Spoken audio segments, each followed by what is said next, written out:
그럼 지금부터 북한 그리고 통일 포럼 3월 세미나를 시작하겠습니다. 저는 오늘 사회를 맡은 권영세 의원실의 김동현 비서관입니다.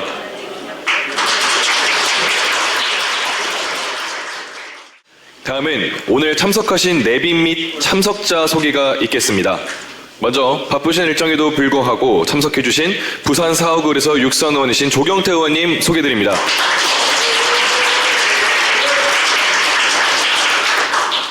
국회 정보위원회 정보위원장이신 국민의힘 신성범 의원님을 소개 올립니다.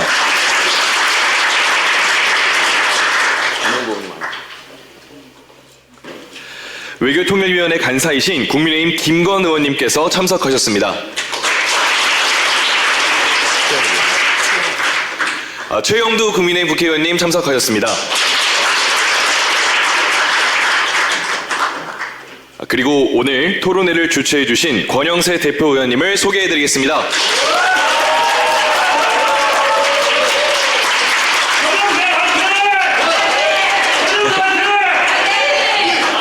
네, 열기가 뜨거운데요.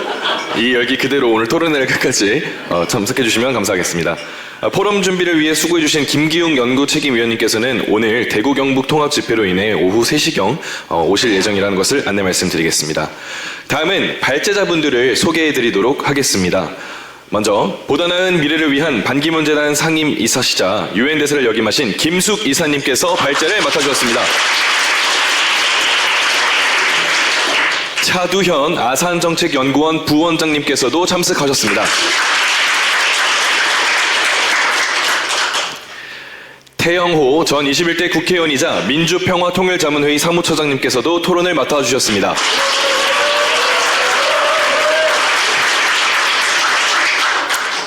안정식 동국대학교 북한학과 교수이자 전 SBS 북한전문기자님 참석하셨습니다. 다음으로 개회사와 축사가 있겠습니다. 북한 그리고 통일포럼의 대표의원이신 권영세 의원님의 개회사를 먼저 청해보도록 하겠습니다. 큰 박수로 모시겠습니다.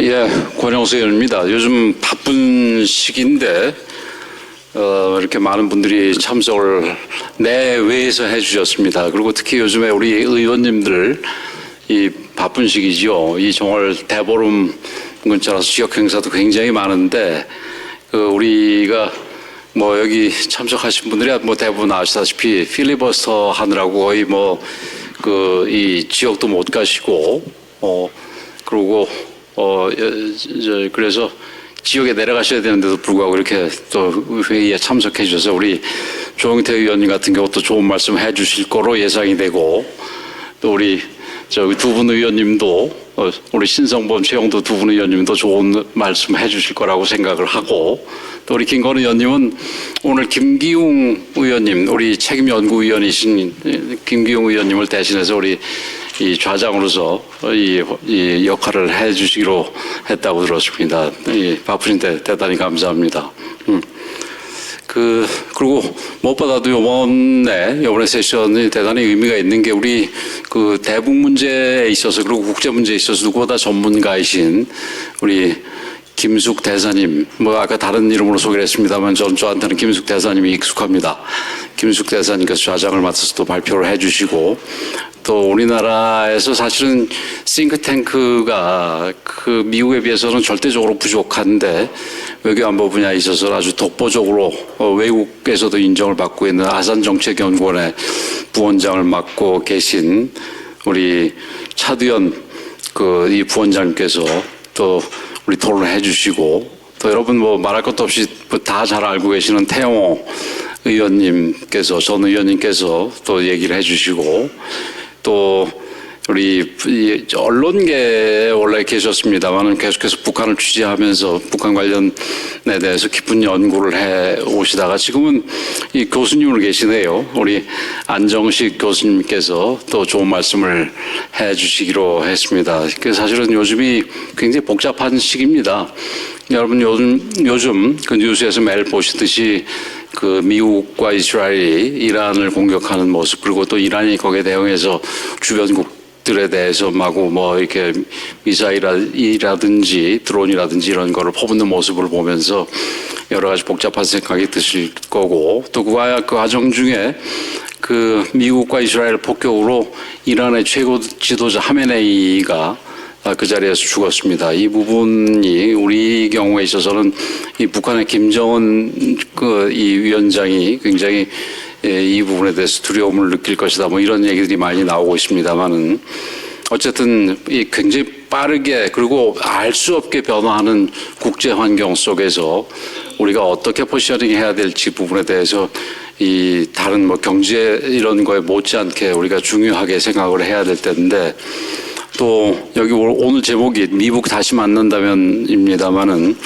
이제 4월쯤에 아마 트럼프가 중국을 방문하는 자리에서 이 김정은과 깜짝 회동이 있지 않겠냐 하는 그런 예측들도 조심스럽게 나오고 있는 상황입니다. 그런 상황에서 뭐 제목대로 이 만났을 때 무슨 얘기보다도 이 미국 관계 전반에 대해서 특히 요즘처럼 이게 뭐 하루가 다르게 바뀌는 국제 환경 속에서 이 한국, 미국, 한국, 이 북한, 남과 북, 그다음에 이웃과 북한, 그리고 한국과 다른 주변 국가의 관계가 어떻게 진행이 되고 우리는 어떻게 나가는 것이 우리 대한민국의 국익을 위해서 좋은 것이냐, 이런 부분에 대해서 좀 심도 있는 논의가 굉장히 필요한 때 우리 좋은 분들을 모시고 그 얘기를 할 수 있어서 굉장히 다행으로 생각을 합니다.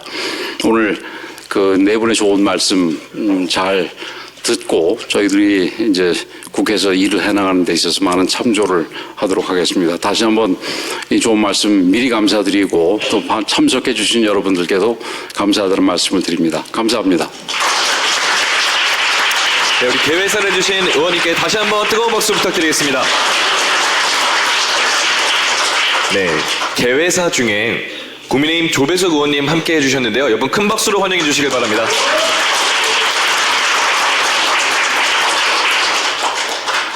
다음은 조경태 의원님의 축사가 있도록 하겠습니다. 조경태 의원님을 큰 박수로 모시겠습니다.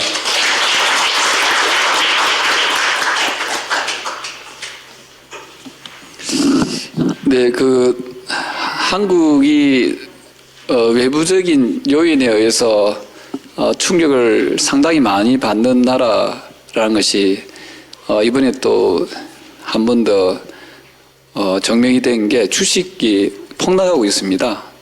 한 2, 3일 만에 뭐 거의 1000포인트 가까이 떨어지는 이런 상황에서 외부의 요인에 의해서 우리 국민들이 상당히 그 충격과 또 타격을 입는 경제적 손실을 입는 이런 상황들이 이어지고 있다, 이런 말씀을 드리고요. 그 트럼프식 통치, 트럼프식 정치가 결국 뉴노멀로 이어지고 있습니다. 이것을 그냥 단순히 어떤 한 국가의 정치인의 어떤 발언 또는 행동으로 치부하기에는 너무도 무거운 상황으로 가고 있다 생각을 하고요. 저는 이제 한미의원연맹 회장으로서 이번에 23일부터 일주일 정도 미국을 방문합니다만은 사실은 저는 경제적 관점에서 이번에 방미하도록 되어 있는데, 오늘 제가 평소 존경하는 권영세 의원님께서, 장관님께서 주신 이 주제에 대해서도 미국 조야의 어떤 전문가들, 좀 상하원 의원들을 만나서 꼭 질문하고 또 그 답이 의미 있는 답이 만약에 제시된다면 이 자리에 계신 여러분들과 함께 그 정보를 공유하도록 하겠습니다. 이번에 이란이 공격을 받고 나서 바로 인접 국가에 중동 국가죠. 거기에 보복 포격을 하는 걸 보고 그게 예사롭지 않다, 이런 생각을 합니다. 그래서 그런 점에서 저는 튼튼한 안보와 또 우리 대한민국의 안전, 평화라는 그 두 마리 토끼를 잡아야 되는 그런 숙제가 주어졌다, 이렇게 생각합니다. 그래서 우리 보수에 특히 앞장서고 있는 권영세 우리 장관님, 그 의원님과 함께 이런 뜻깊은 시의적절한 세미나를 개최해 줌에 대해서 국민의 한 사람으로서 진심으로 감사하다는 말씀드리고요. 특히 제가 기쁜 것은 갑자기 이재명 정부 들어와서 통일이라는 두 글자가 사라졌는데 오늘 세미나에서 꿈에 그리던 통일이라는 두 글자가 새겨져 있는 모습을 보면서 진정한 애국자가 아닌가 이런 생각을 합니다. 어쨌든 우리 대한민국 나아가서 한반도의 평화와 또 번영을 위해서 우리 다 함께 매진했으면 좋겠습니다. 이 자리에 계시는 대의원 여러분 정말 축하드리고 또 감사합니다. 고맙습니다. 네, 뜻깊은 말씀해 주신 우리 조경태 의원님께 다시 한번 큰 박수 부탁드리겠습니다. 네, 다음으로 신성범 의원님을 큰 박수로 모시도록 하겠습니다.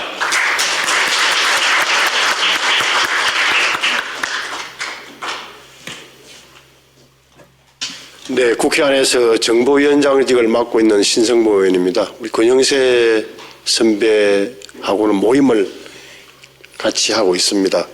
정말 의미 있는 모임이 아닐 수 없습니다. 저희들이 쭉 파악한 바로는 정보위원회 차원에서 보자면 최근 북한은 이른바 그들 표현인지 아닌지는 모르겠으나 화양연화의 시절이라고 본인들은 그렇게 믿고 있답니다. 러시아도 중국도 적절하게 활용하면서 피의 값이긴 하지만 돈을 벌어들이고 러시아와 친숙해지고 더 전략적으로 밀착하고 중국은 덩달아서 또 너무 밀착할까 봐서 무역을 다시 재개하는 이런 구조에서 이득을 보고 있다고 판단한다는 게 저희들이 설명들은 우리 정보기관의 대북 현 상태라고도 볼 수 있습니다. 그런데 이 부분에 대해서 앞으로 4월 달에 저는 왜 4월 달에 미국하고 북한이 트럼프와 김정은이 만난다는 이야기가 어디서 나온지는 모르겠습니다만 저희들이 이제 가장 걱정스러운 대목은 이런 거 아닙니까? 트럼프가 11월 달에 자기 국내 정치 중간 선거 때문에 뭔가 성취 내지는 자랑할 기회가 필요한 나머지 덥석 가는 거 아니냐 이런 의문도 사실은 갖고 있는데 저는 개인적으로 보면 어찌됐건 이전처럼 뭐 미국과 북한이 친하게 지내는 우리가 샘낼 필요는 없다.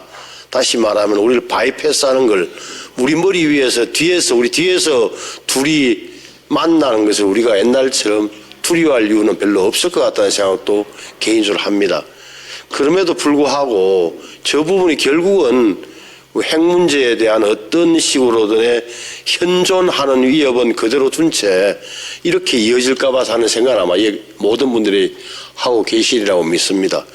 제가 갖고 있는 의문이나 또 여러분들까지 갖고 계시는 의문에 대해서 우리 김숙 우리 대사님께서 또 누구보다도 북한의 엘리트들의 내적 논리에 통달을 하신 우리 태용호 전 의원님께서 그리고 차도현 박사님이나 안정식 국장께서 설명 잘 해주시라고 믿습니다.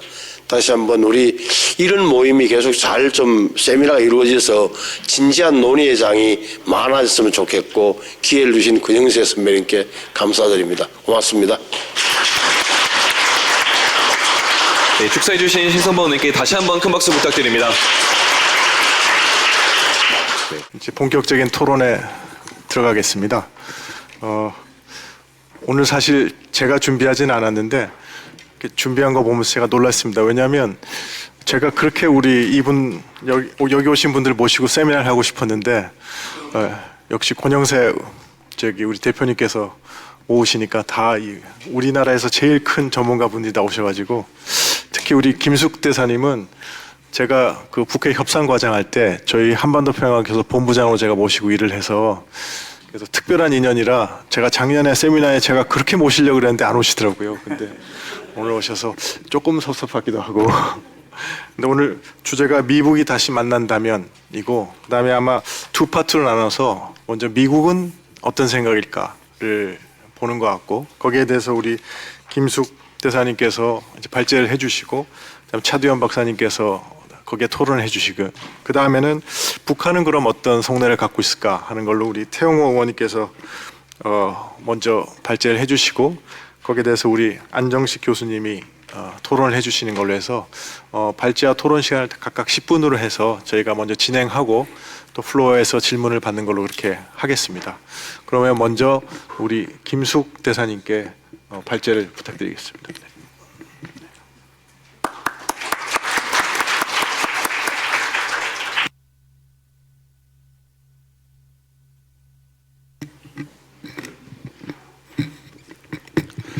여러분, 오늘 오후에 이렇게 미북 관계에 관해서 미국과 북한의 입장에서 어떻게 볼 수 있는 건가 하는 현 상황과 전망에 대해서 저는 미국의 입장에서 발표를 하게 됐습니다. 이렇게 만나 뵙게 돼서 반갑고 영광으로 생각합니다. 우선 요즘 아까 말씀들도 계셨습니다만 이란 때문에 무슨 전부 관심들이 그쪽으로 가 있습니다만 역시 이란이든 우크라이나든 우리 한국에 사는 사람들 입장에서 본다면 그것이 과연 우리한테 어떠한 의미를 가지고 있는가로 되돌아볼 수밖에 없다라고 생각합니다. 그래서 우선 미북 회담에 관해서 개요라든지 전망을 보고 우리의 입장으로 다시 되돌아오는 그거를 앞으로 한 10분 정도 말씀을 드리겠습니다. 우리 정부는 미북 회담을 개최를 지지하는 입장이죠. 작년 8월 워싱턴에서 한미 정상회담이 있었을 때 이재명 대통령이 그 입장을 표명을 했고 또 작년 10월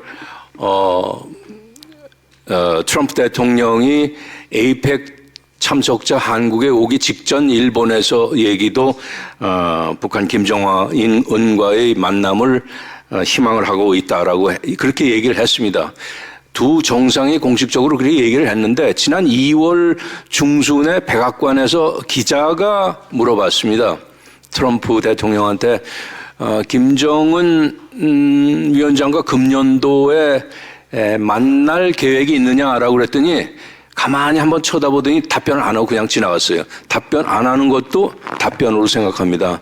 그것이 작년 10월과 조금 달라진 건데, 근데 아시다시피 지난 2월 달에 그 김정은이 제9차 노동당 당대회에서 조건을 제시하지 않았습니까? 북한 헌법에 제시된 명기된 국가의 현 지위를 존중을 하고 적대시 정책을 철회를 하면은 안 만날 것도 없다라고 그러는데 헌법에 명기된 것이 핵국가라는 거 아니겠습니까? 그래서 비핵화 요구를 포기하고 핵보유국으로 지위를 인정을 하라. 그리고 이제 적대시 정책은 제일 먼저 나타나는 게 지금 제재를 해제를 하면은 적대시 정책을 포기하겠다고 하는 1차적인 신호가 되는 거고 궁극적으로는 주한미군 철수 그리고 한미동맹을 끝내라라고 하는 걸로도 끝까지 가겠죠. 그런데 트럼프의 우선순위는 다릅니다. 그동안 이제 여러 군데에서 지역 분쟁도 있었고 마두로라고 하는 베네수엘라 대통령을 압송을 해서 미국에 와서 지금 법정에 세운 것도 있고 쿠바 문제, 파나마 문제, 우크라이나 그리고 이란, 가자 이러한 아주 세계적으로 핫스팟이라고 그러는데 1차적으로 관심이 가 있습니다. 그리고 북한과의 만남에 있어서 트럼프가 지금 당장 얻을 수 있는 전략적 이익이 현재로서는 불분명합니다. 북한이 워낙에 핵에 집착을 하기 때문에 따라서 지난 2018년 트럼프 일기 때의 하노이에서의 그러한 그 경험으로 봐서 그때는 그래도 혹시 비핵화를 교섭을 통해서 달성을 할 수 있지 않겠는가 하는 조그마한 그 희망을 가졌다면 지금으로서는 금년도 입장에서 본다면 그런 목표를 달성할 수 있다라고 하는 적어도 협상을 통해서 달성할 수 있겠다라고 하는 그러한 생각은 없어지지 않았는가. 그래서 북한은 당분간 트럼프의 우선순위 바깥에 가 있다라고 생각이 됩니다. 그리고 이란과의 전쟁이라든지 우크라이나의 전쟁, 우크라이나는 이제 4년이 지났습니다. 한 금년 6월 되면은 1차 대전 기간보다도 더 오래 간다라고 생각이 되는데 이런 전쟁들이 수습되어야 북한을 포함한 다른 외교안보 의제로 이동할 수 있다. 그리고 북한도 카메네이 그 최고 지도자 그 폭사 후에 미국과의 대화를 지금 차단할 기세를 보이고 있습니다. 그래서 이란 상황은 오히려 역설적으로 미국 접촉, 미국 회담 전망을 좀 더 쉽게 만드는 상황이 돼 있다. 그러한 미국 회담 전 가능성이 점점 없어지는 건 사실이지만은 그러나 이런 전망을 100% 확신할 수 없는 여러 가지 요소들이 있습니다.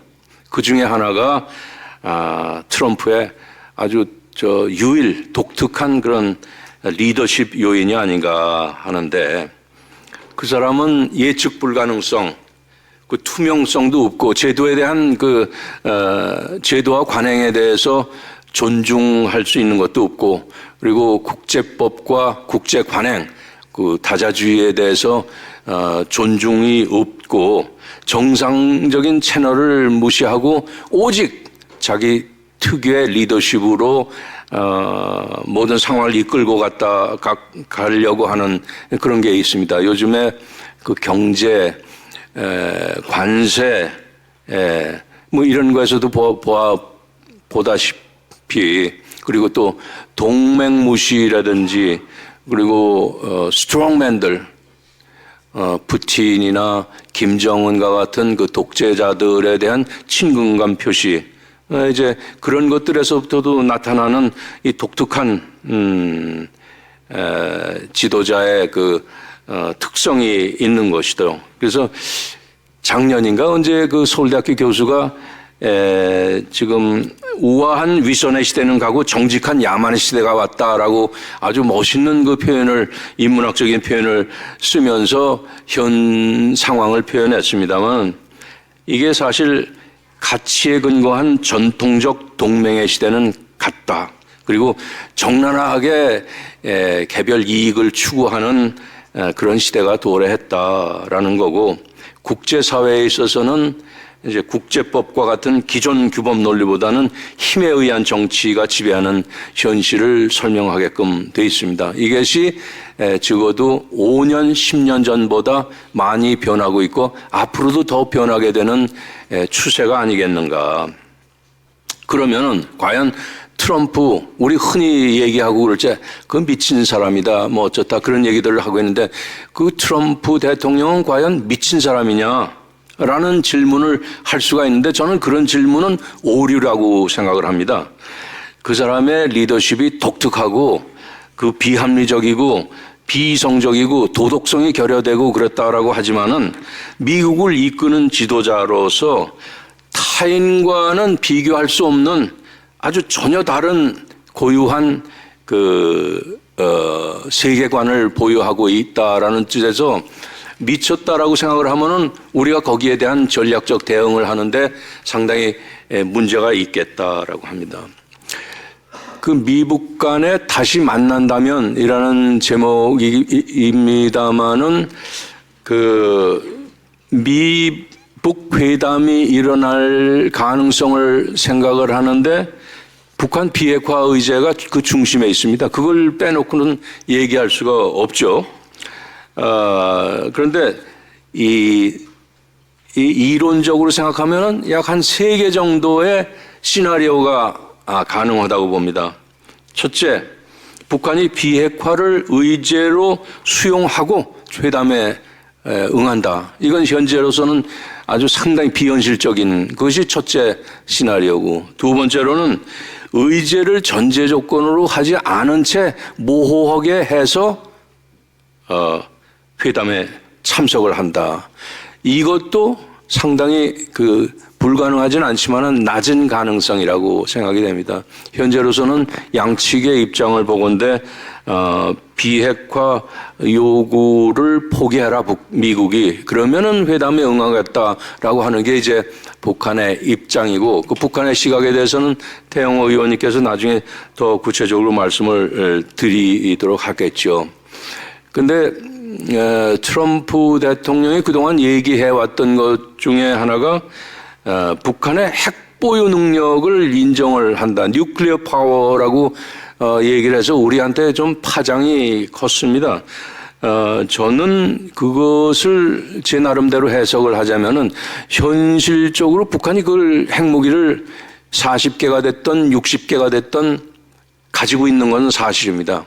그래서 그 능력을 인지를 하고 있지만은, 알고 있지만은, 그렇다고 해서 사실상 핵 보유국으로 인정하지는 않겠다. 사실상 핵 보유국으로 인정하는 순간 우리는 미국과 함께 안보리에서 제재를 풀어야 하고 그것이 국제사회에 당당하게 나올 수 있는 근거를 줍니다. 지금 인도나 파키스탄하고의 같은 국제적인 지위를 갖게 되기 때문에 사실상 핵 보유국으로는 인정하지는 않는다.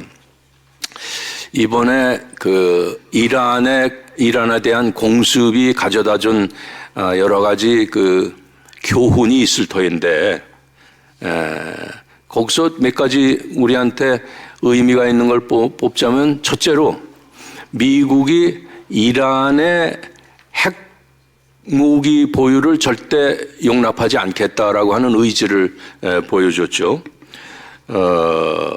그래서 이것은 이란에 대한 핵 불용의 원칙은 180도 북한에 와서 달라질 수는 없는 것입니다. 그래서 북한에 대해서도 북한의 완전한 비핵화를 유지해온 미국의 여태까지의 종래 정책을 간접적으로 다시 한번 확인해 주는 것이 아니겠는가 이런 생각을 하게 되고요. 또 하나 우리가 생각할 수 있는 것은 이럴수록 북한은 더욱 핵과 미사일에 집착할 수밖에 없다는 그런 자체 논리를 강화하고 그리고 북한으로서도 혹시 미국이 가져다 줄 무력 사용이라든지 이런 거에 대해서 내부적으로 더욱 단단한 태세를 갖추려고 그러지 않겠는가. 약간 지금 이런 상황이 미북 관계가 당분간 정체될 것이라고 보는데 이럴 때일수록 저는 한국의 정확한 상황 인식, 대북 정책 수립 이런 것들이 매우 중요하다고 생각합니다. 이재명 대통령이 트럼프 대통령한테 얘기했던 피스메이커 또는 페이스메이커, 미국이 이제 피스메이커고 우리는 거기에 따라서 페이스메이커를 하겠다라고 했는데 그래서 미국 회담을 지지를 합니다.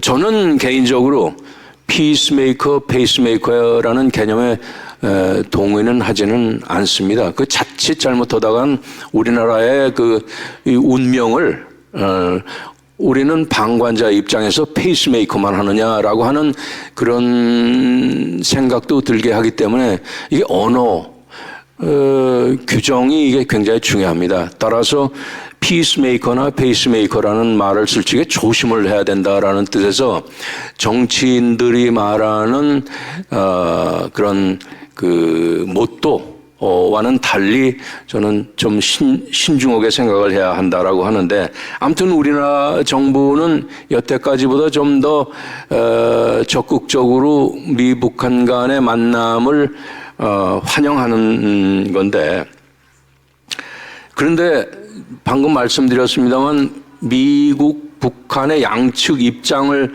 생각하건대 현 상황 하에 있어서는 북핵 문제를 우회해서 미북 관계를 증진하겠다라는 논리는 오히려 남북 관계 증진보다도 더 어렵다라고 봅니다. 지금 남북 관계 증진은 굉장히 어렵지만은 미북 관계도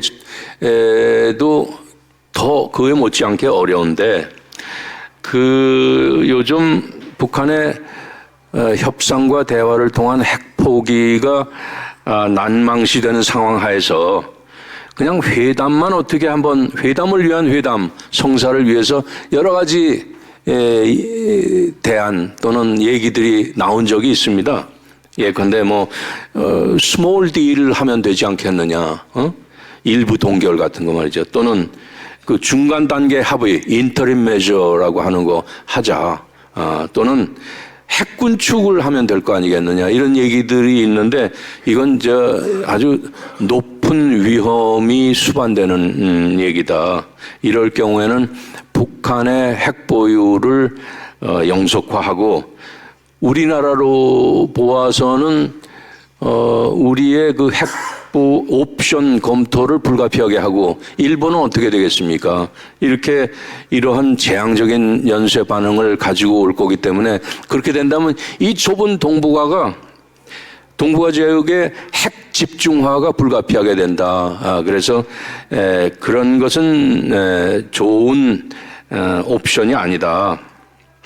그런데 이 동결이라는 개념이 있습니다. 그 비핵화 실현 과정에 있어서 지금 동결, 프리즈라고 하는 거 이거 불가피합니다. 그러니까 프리즈라고 하는 거는 우리가 이 기피하거나 배제할 개념은 아니다. 과거 2003년에서 8년까지 있었던 육자회담에 있어서도 우리 김건 의원님도 잘 아시겠지만 우리 동결 얘기를 많이 한 적이 있습니다. 다만 동결 얘기를 할 때 그것을 중간 목표로 삼지는 말고 항상 동결 얘기를 할 적에는 완전한 비핵화의 일부로서의 동결을 항상 끝없이 주장한다. 그러면은 그런 오해가 없을 것입니다. 이토록 그 북한 핵 문제는 미북한 간의 만남, 미북이 다시 만난다면이라는 전제 조건의 중심적인 의제가 될 텐데 현재로서 솔직히 말해서 미북 회담의 열쇠는 미국보다는 북한이 쥐고 있다라고 생각을 합니다. 그런데 북한의 입장에서 본다면 우크라이나 전쟁 이후에 러시아와의 경제 군사적인 결속이 강화됐죠. 러북한 간에는 또 군사 협정이 체결이 됐고요. 그리고 중국의 외교적인 지원이 있습니다. 작년에 우리가 봐왔듯이 전승절 행사에 푸틴과 김정은이 두 사람이서 양옆에서 시진핑 주석 옆에서 1급 국빈 대우를 받았듯이 외교적 지원이 있었습니다. 이렇게 든든한 상황 하에서 아까 화양연화 말씀이 정보위원장님 말씀이 계셨습니다마는 북한으로서는 이런 꽃놀이패라는 생각에 있어서 김정은의 시간이다. 지금은 이런 상황 하에 있어서 트럼프 대통령을 굳이 핵 문제를 논의할 수밖에 없는 상황에 있어서 만나야 되겠느냐. 절박한 또는 매력적인 그러한 유인 요인은 현재로서는 없다. 미국도 만날 수는 있겠지만은 지금 구체적으로 그럴 상황도 아니고 미국으로서도 유인 요건이 없습니다. 혹자는 얘기를 하길 작년에 노벨 평화상을 못 탔는데 이거라도 해서 노벨 평화상을 타겠다. 그 트럼프 대통령이 노벨 평화상에 대한 그 어린애 같은 그런 욕심은 아직 버리지 않고 있다라고 저는 생각을 하지만은 그렇다라고 그래서 핵 인정을 대가로 해서 회담을 추동해서 노벨 평화상을 탄다. 저는 그렇게 간단치 않다. 트럼프 대통령도 그렇게까지는 생각을 안 할 거다라는 생각입니다. 그리고 이제 3월 31일 이달 말에서 4월 2일까지 트럼프 대통령이 중국을 방문하게 되거든요.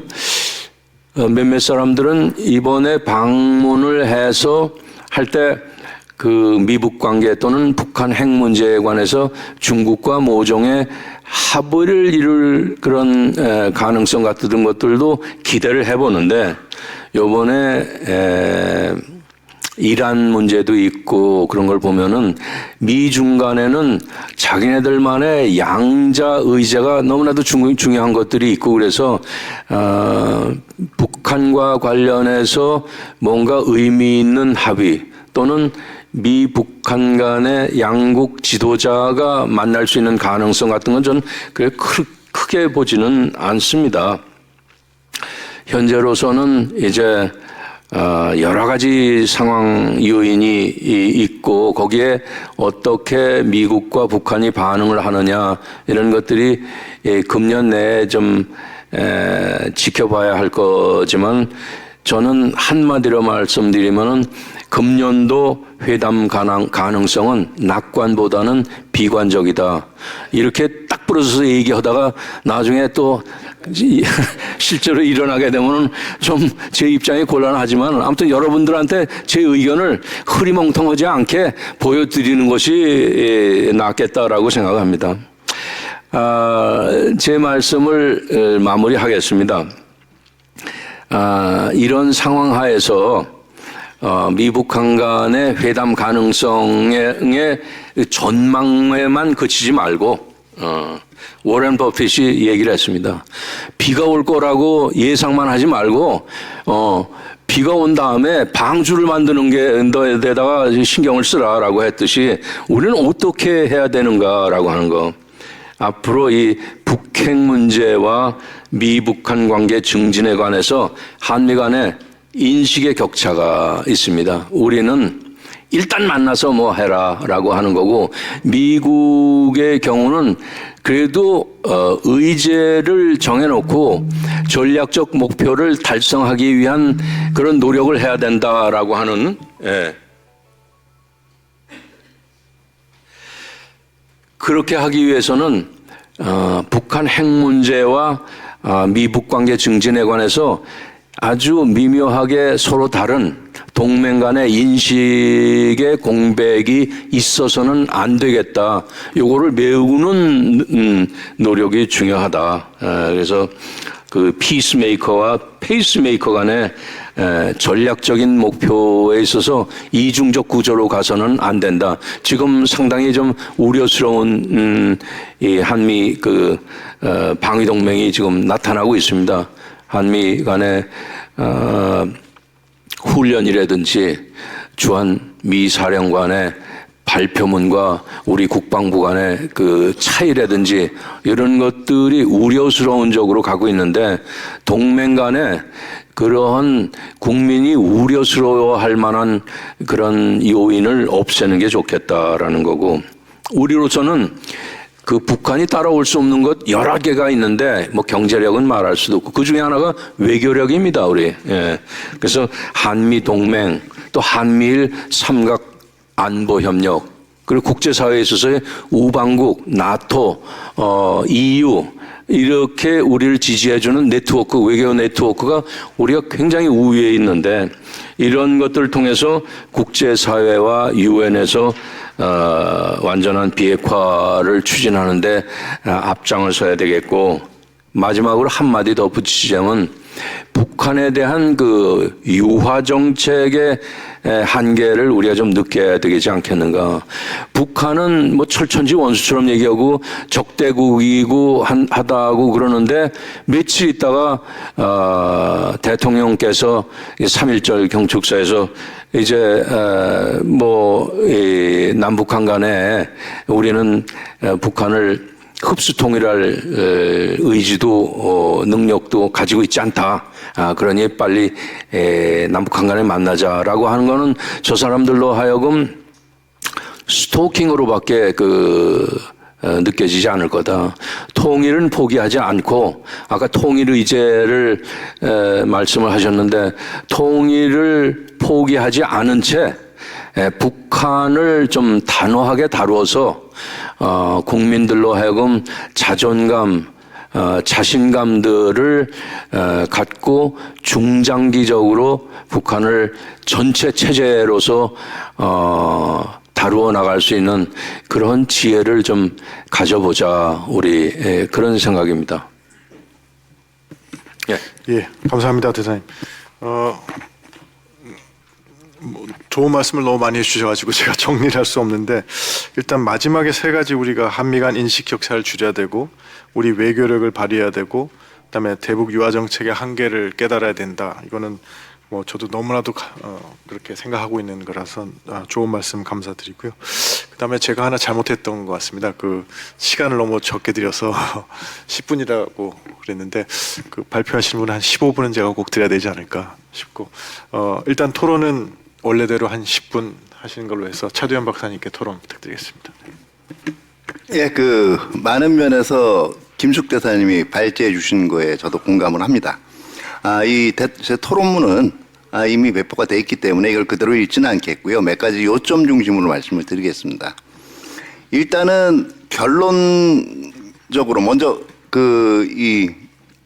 결론부터 말씀을 드리면 저도 개인적으로 4월 달에 그 트럼프 대통령하고 김정은이 만난다든가 그럼으로써 그동안의 이 한반도 문제들, 북한 핵 문제를 비롯한 한반도 문제가 어떤 방향으로든 일시적으로 타결될 가능성이, 일거에 타결될 가능성은 굉장히 낮다라고 생각을 합니다. 그리고 그러나 그 가능성을 완전히 배제할 수는 없다라는 게 아까 얘기한 트럼프 대통령의 독특한 리더십의 문제예요. 지금 당장 이란에서 일어나고 있는 일을 보더라도, 이 미국의 트럼프 행정부가 어떤 확고한 전략과 모두가 일치된 방향성을 가지고 움직이는 건 아니에요. 지금 전쟁을 결심하게 된 동기에 대해서도 백악관의 설명이 좀 다르고 루비오의 설명이 다르고 국방부의 설명이 달라요. 무슨 얘기냐면 사실은 굉장히 서로 다른 해석을 가지고 그 대외 정책을 이끌어 나가고 있다는 일면이 있는데 그럼에도 불구하고 공통된 세 가지가 있습니다. 그러니까 미국 지금 트럼프 행정부의 대외 정책이 이끌어낸 세 가지가 가장 큰 거는 미국 군사력 강화되는 거예요. 지금도 보여주고 있지만, 근데 그 군사력을 가지고 과거에 딴짓했다는 겁니다. 미국 군사력을 가지고 그냥 미국한테 있는 위험만 제거하면 되는 건데, 뭐를 민주주의를 작근시키겠다든가 이런 희망만 버리면 미군들 지상군 들어가도 장기적으로 작전 안 해도 되고, 그럼 미군 피해는 최소화되고 저기가 어떻게 되든 미국 위험만 제거를 해버리겠다는 거예요. 지금 이란 경우도 마찬가지로 다루고 있는 거거든요. 세 번째는 결국은 중국하고 러시아한테 확실하게 미국의 힘의 우위를 보여주겠다라는 거고요. 그런데 그게 여러 지역에서 그걸 하려면 너무 피곤하고 미국 국력이 소모되니까 이걸 미국 동맹국들이 나서서 먼저 지금 해달라는 이 세 가지 인식은 적어도 그게 미 국무부든 국방부든 아니면 마가주의자든 아니면 트럼프 대통령 본인이든 간에 공통적으로 존재하는 그 사안이라고 볼 수가 있어요. 제 발제문에도 나와 있지만 분명히 미국의 미북 간의 협상은 실질적으로 긍정적인 요소도 분명히 존재를 하고 또 동시에 제약 요인도 존재를 합니다. 그런데 이게 왜 4월에 당장 이루어지기 어렵다라고 보냐 하면, 자, 우리나라 언론들이 지금 많이 다루는 게 트럼프 행정부가 가끔 던지는 소리가 있어요. 우리는 그 조건 없는 북한과의 협상이 항상 열려 있다. 근데요, 이거 한번 구글링 해보시면 바이든 행정부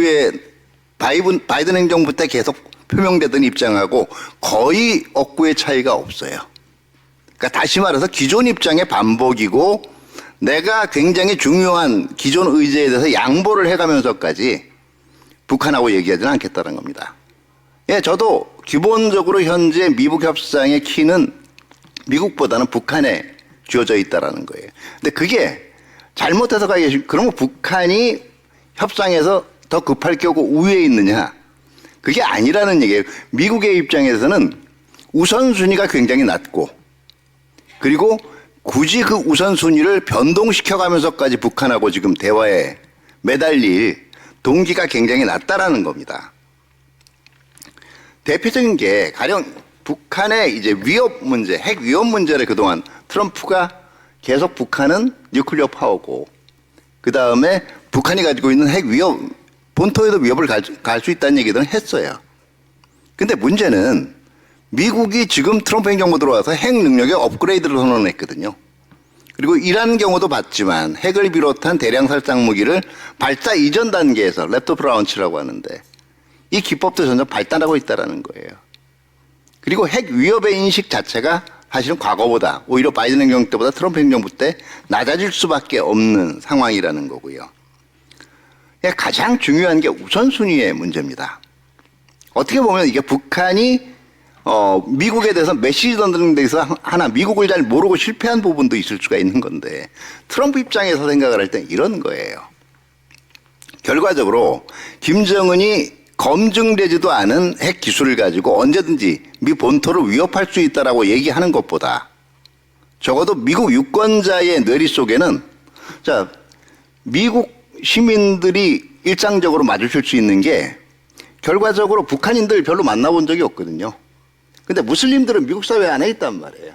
자, 무슬림들이 테러를 하고 그 테러의 배후에 이란이 있고 이런 스토리가 훨씬 더 확 와닿는다는 거예요. 중간 선거도 그렇고 국내 정치적인 입지 면에서 굉장히 이란을 거칠게 다루는 모습이 도움이 된다는 겁니다. 그게 북한하고 협상하는 것보다 훨씬 더 많은 표를 끌어모을 수가 있다는 거고요. 두 번째는 공화당 내에 그다음에 마가주의자들의 입장이에요. 자, 지금 국내 언론에서 나오고 있는 게 미국이 이란에 대해서 군사행동하는 게 60%가 지금 반대를 한다라고 얘기했는데 실질적으로 그러면 만약에 미국이 비핵화 문제를 해가지고 북한에 양보하면서도 협상해야 된다? 이건 더 낮게 나올 거예요. 자, 당장은 북한은 미국이 양보해주고 협상을 하기를 바라는데 미국 입장에서 트럼프 스타일상도 그렇고 실적으로 국내적인 인기 면에서 그래야 될 이유도 없고 당장 대외정치협상의 해결 우선순위에서 급하지도 않은 협상을 그렇게 서두를 이유가 없다라는 거예요. 엄밀하게 얘기하면 자 2019년 기억하시죠? 2019년 2월 당시에 하노이 노딜 그러면서 국내 언론에서 얘기가 됐던 게 미국 언론에 나왔죠. 당시에 탄핵 위기에도 몰렸고 국내 정책으로 굉장히 인기가 없는 정책을 추진을 해야 했던 트럼프 입장에서는 결국은 배드딜보다는 노딜이 낫다라는 얘기거든요. 근데 미국 협상에 있어서 국내 여건은요. 미국 국내 여건은 2019년보다 더 나빠요. 그리고 하다못해서 북한의 비핵화 문제에 양보를 하면서까지 미국 협상을 진행시키는 건 마가주의자들 내에서도 대이란 정책보다 훨씬 더 많은 논쟁을 불러일으킬 수가 있습니다. 트럼프가 할 수 없는 선택이에요.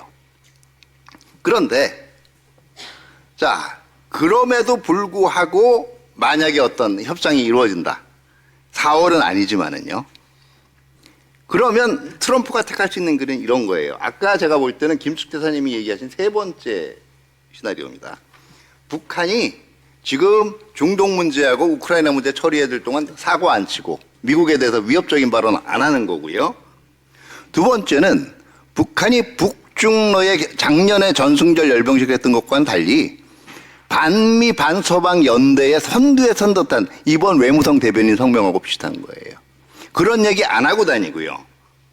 세 번째는 일부 북한하고 관계 개선하는 제스처를 보여주고 또 북한에 투자할 수 있는 이런 여지를 남겨서 굉장히 좋은 이미지를 나름대로 북한을 잘 관리하고 있다는 이미지를 보여주는 겁니다.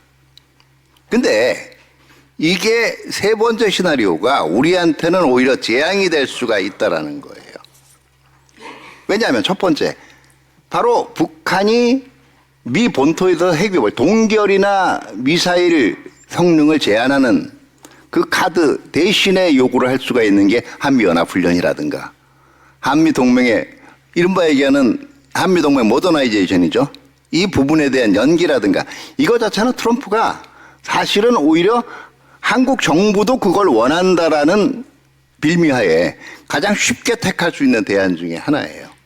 다시 말해서 트럼프 입장에서 그걸 협상 카드로 우리가 실제로 정부도 그럴 의도는 없겠지만 계속 지금 회담은 좋은 거다, 회담은 좋은 거다 이렇게 해서 일단 만나보라고 얘기를 하면 트럼프는 거꾸로 이걸 지금 한국 정부도 그걸 원한다라는 걸 빌미로 내가 양보한 게 아니라 한국 정부가 원했다라는 걸 가지고 그런 정책을 펼 위험성을 배제할 수가 없다라는 거예요.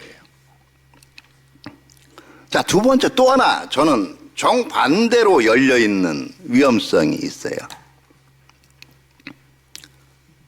지금 트럼프가 세 가지 시나리오 이외에 또 하나의 시나리오면 결국 협상이 계속 얘기만 풀풀 나오고 안 나오다가 북한이 초조하니까 실질적으로 핵능력 보여주겠다고 7차 핵실험하고 미 본토를 위협할 수 있는 장거리 미사일 능력을 한번 정말 제대로 시연을 했다.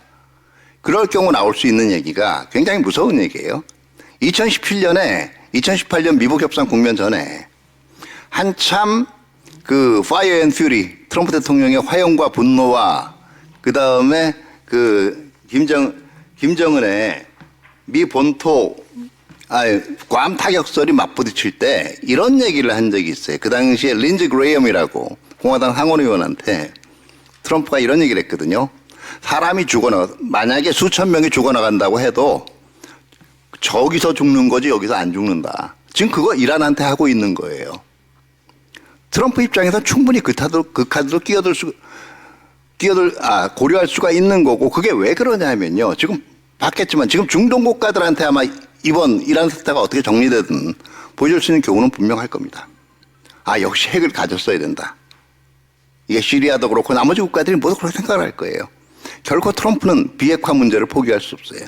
그러면 비핵화를 계속적으로 끌고 나가는 국가들한테 가끔은 이걸 거칠게 다룬다는 뭔가의 모습을 보여주는 정반대의 결과가 나타날 수가 있다는 겁니다. 그런 입장에서 저도 김수태 대사님의 입장에 전적으로 동의를 하는 게 지금 보여줘야 되는 거는요. 한국이 정말 페이스메이커 역할, 페이스메이커의 가장 큰 목적이 뭐예요? 페이스메이커는 앞서 뛰는 주자를 그 사람을 우승시키겠다는 거예요.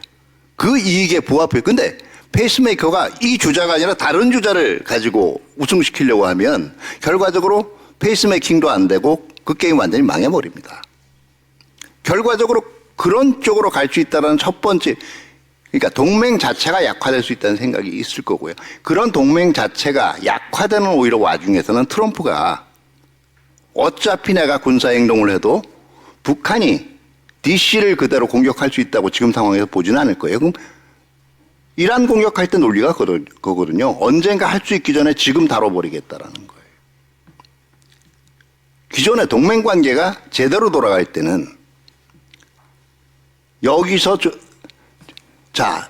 저기서 사람이 죽어나가지 여기서 죽어나가지는 않는다라는 논리로 이거 차마 동맹국한테는 적용을 할 수 없다라는 셈법이 적용을 합니다. 근데 그게 아닐 경우에는 이 친구가 별로 내가 중국이나 러시아를 다루는데 선두에 서지도 않고 오히려 한반도 문제 자기 의제만을 실현시키려고 나를 이용해 먹는 것 같고 이런 인상이 들게 되면은요. 제가 얘기한 정말 파국의 시나리오 자체도 트럼프는 결심하게 될 수가 있다는 거예요. 그런 입장에서 오히려 우리가 해야 될 거는 트럼프한테 그런 인상을 주는 거예요. 당분간 한반도 문제 신경 쓸 필요 없이 대북 억제라든가 북한이 사고 못 치게 다루는 문제는 우리가 알아서 할게. 근데 단순히 그게 결국 북한을 유화적으로만 대하는 게 아니라 때론 경고도 하고 한미연합 차원에서 분명한 억제 태세를 보여주고 이 자세를 보여주는 게 실질적으로 어느 쪽의 페이스메이킹이든 조금 시간이 지나서라도 대화를 실질적으로 북한이 그런 결심을 할 수밖에 없게 만들거나 아니면 최소한 미국이 이제는 정말 군사적인 방법밖에 없다라는 생각을 가지게 만드는 걸 회피하는 가장 좋은 방법일 수가 있다라는 거예요. 이상입니다. 예. 우리가 도대체 어느 쪽의 페이스메이커인지 잊어서는 안 된다. 중요한 말씀이신 것 같고요. 그리고 두 분 다 별로 4월 달에 미북 정상회담이 될 가능성이 없다고 그렇게 하셔서 북한 쪽에서는 어떻게 생각하는지 한번 들어보도록 하겠습니다. 우리 태영호 의원님께 15분 발제 시간 드리겠습니다. 이거 오늘 정책 자료집 이거 배포해 드렸는데 제가 여기에 발제문을 낸 거는 한 주일 전이었습니다. 그런데 지난 한 주일 동안에 이 이란 그런 전쟁이 일어났고 또 북한 당 9차 대회가 끝나면서 이제 당대회 이제 보고서에 향후 미국과의 관계는 어떻게 가져가며 남북 관계를 어떻게 가져가야 된다는 이제 문건이 나왔습니다. 그래서 이제 그 문건에 이제 기반해서 이 발제문은 여러분들이 참고로 보시고 제가 최근 이란 상황과 당 구차대회 이후에 북한이 지금 어떻게 돌아가고 있는가를 말씀드리겠습니다. 일단 이란 사태와 관련해서 북한이 지난 2일에 외무성 대변인 담화를 발표했는데 이 담화 내용이 지금까지 북한이 발표하던 기존의 대외 관계와 관련한 담화 내용과는 완전히 처음 보는 담화 내용입니다. 제가 그대로 한번 인용해 드릴게 한번 보세요. 우리가 생각하고 있는 이란 전쟁과 북한이 생각하고 있는 이란 전쟁이 어떻게 평가가 다른가 이렇게 표현했습니다. 미국의 적극적인 지원과 비호 두둔 속에 게시된 이스라엘의 대이란 군사 공격과 그에 합세한 미국의 군사 행동, 이란 전쟁을 이렇게 정의했습니다. 아니 지금 전 세계가 미국이 주도적으로 이란을 때렸다고 보도하는데 북한만은 아니 그게 아니고 이스라엘이 미국의 지원과 비호 두둔 속에 공격하고 미국의 지금 군사 행동은 전쟁은 이건 공격이 아니고 군사 행동이라고 외무성 대변인 담화에 이렇게 했습니다. 이건 완전히 전 세계가 보고 있는 이란 전쟁과 북한이 보고 있는 이란 전쟁에 대한 평가가 완전히 다르다는 걸 알 수 있습니다. 그래서 제가 이걸 보고 무슨 생각이 들었는가 하면 아 이거 트럼프 대통령이 보여주고 싶었더니 너 까불면 다친다. 이 말을 어느 정도 이제 북한이 인정하고 이번에 그 수위 조절을 어떻게 할 것이냐. 이란 전쟁에 대한 평가. 그래서 지나치게 지난 시기와 달리 미국을 자극하면 정말 트럼프가 진짜 까불면 다치다는 농고를 북한에도 적용하지 않을까. 이런 두려움이 지금 좀 깔려 있는 이거 이렇게 미국의 전쟁을 군사 행동이라고 이거 축소해서 발표한 이걸 보고 제가 놀랐고 다른 하나는 요만한 요 몇 줄짜리 문장이 북한 노동신문의 제일 구석에 딱 한 번 나왔습니다. 오늘, 어제 일체 북한 모든 언론들이 이란의 지금 전쟁 상황에서 전 세계가 떠들고 있는데 북한만은 침묵하고 있습니다. 아무런 입장 발표도 없고 주민들에게도 이란에서 이런 큰일이 터졌다는 걸 지금 알리지 않고 있습니다. 그래서 제가 왜 그러면 이렇게 북한이 침묵으로 일관되고 있을까?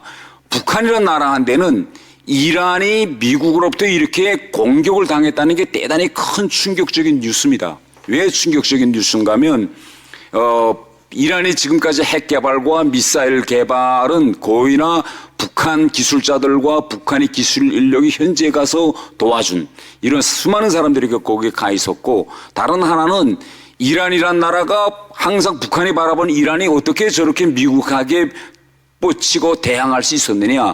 러시아가 제공한 이란의 든든한 방공망 이것 때문에 미국이 어쩌지 못한다. 이렇게 이게 북한의 단히 뿌리 깊은 인식이었는데 바로 미국이 지금 베네수엘라 방공망 그 러시아 거 바로 뚫고 들어가서 대통령 잡아왔죠. 이란 러시아가 건설해준 방공망 이건 뭐 완전히 다 무시하고 지금 지금 적이고 있으니까 이 이란을 미국이 이렇게 때려서 완전히 적이고 있다는 이 사실이 알려지면 이건 북한 일반 주민들도 그렇고 군부에도 그러면 이 북한에 가져다 놓은 북한이 우가하고 있는 러시아 방공망 이것도 결국은 별로 미국에 큰 힘을 발휘하지 못하고 있지 않느냐 이런 이제 두려움이 저는 깔려 있다. 그래서 지금 현재 이란 전쟁에 대해서는 완전히 침묵하고 있는 걸로 지금 보여집니다. 그 다음에 이거 9차 당대회에 나오면서 향후 미국과의 관계를 이제 북한이 당대회 보고에서 정리했는데 가장 이제 큰 차이점은 뭔가 하면 8차 당대회가 2021년도에 있었고 이번에 지난주에 9차 당대회 보고서 정리한 거 보면 여기에서 항상 북한이 당회의 때마다 이게 단골 메뉴처럼 등장하는 표현이 있습니다. 남북관계에서 북남 혹은 남조선 이게 당대회 보고서 계속 나오는데 이번에는 며칠 동안 당대에서 북남 남조선이라는 표현 단 한 번도 안 나왔습니다. 예, 단 한 번도 안 나오고 한국이라는 표현이 21번 나옵니다. 그래서 결국은 이건 뭔가 하면 김정은이가 지금까지 입버릇처럼 내어던 적대적 두개 관계가 이제는 완전히 한국을 타국가 외국처럼 이제는 당대 결정 보고문까지도 다 이젠 박아였다고 볼 수 있고 그 다음에 이번 당대의 이제 마지막 폐막 거기에서 김정은이가 주적 개념을 완전히 바꿔놓았습니다. 북한에서. 그러니까 저희들이 아이 때 북한에서 공부할 때는 뭔가 하면 북한의 원수는 누구냐? 미국이라고 돼 있어. 미국은 철전지 원수다. 그리고 남조선은 해방해야 할 대상이다. 이렇게 배웠는데 이번에 주적을 누구냐? 주적을 한국으로 규정했습니다. 그리고 미국은 어떻게 규정했느냐? 앞으로 북한에 대한 적대시 정책을 철회한다면 물론 조건부는 달았지만 좋게 지내지 못할 나라가 아니다. 이렇게 완전히 지금 이 당해의 문건에 미국과 한국에 대한 이 주적과 동적 개념을 완전히 이번 당대의 문건을 바꿔놓았습니다.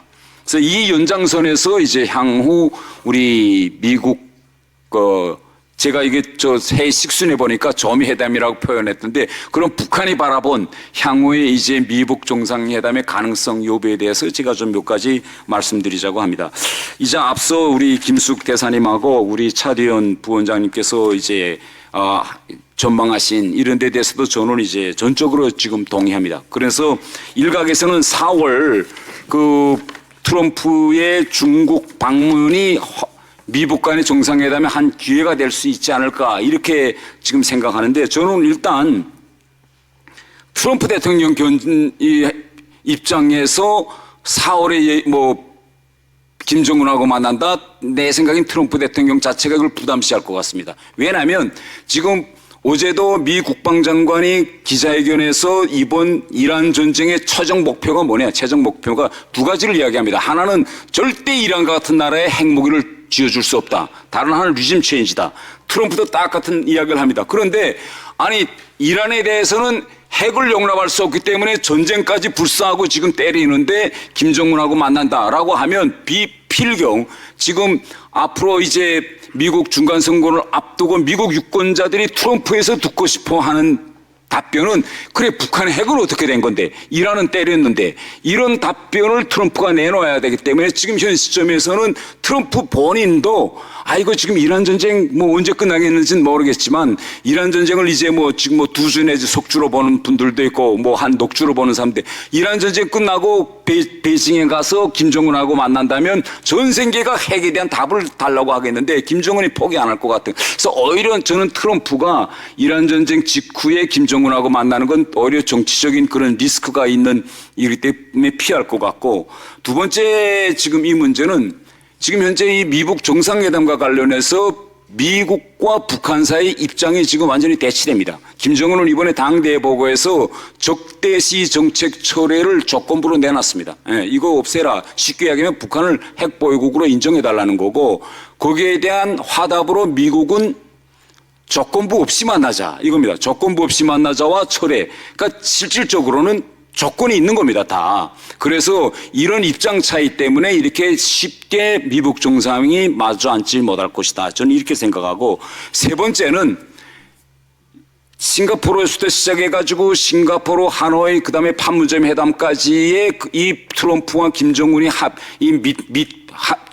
회담이 성사될 수 있었던 것은 그때는 이 톱다운 방식이 가능했습니다. 김정은한테도 가능했고 트럼프한테도 가능했는데 트럼프한테는 이게 왜 가능했는가 하면 그때 미 국내에서 트럼프 대통령과 미 국무부 말하자면 백악관과 이 일반 미 국무부 사이에 의견 일치가 잘 맞지를 않았어요. 그래서 일반 전문적인 외교관들은 이렇게 톱다운 방식으로 그저 막문회 가고 막 만나고 이런 걸 반대하고 반대로 지금은 거의나 트럼프와 미국의 모든 행정 관료들 사이 말이 거의 일치합니다.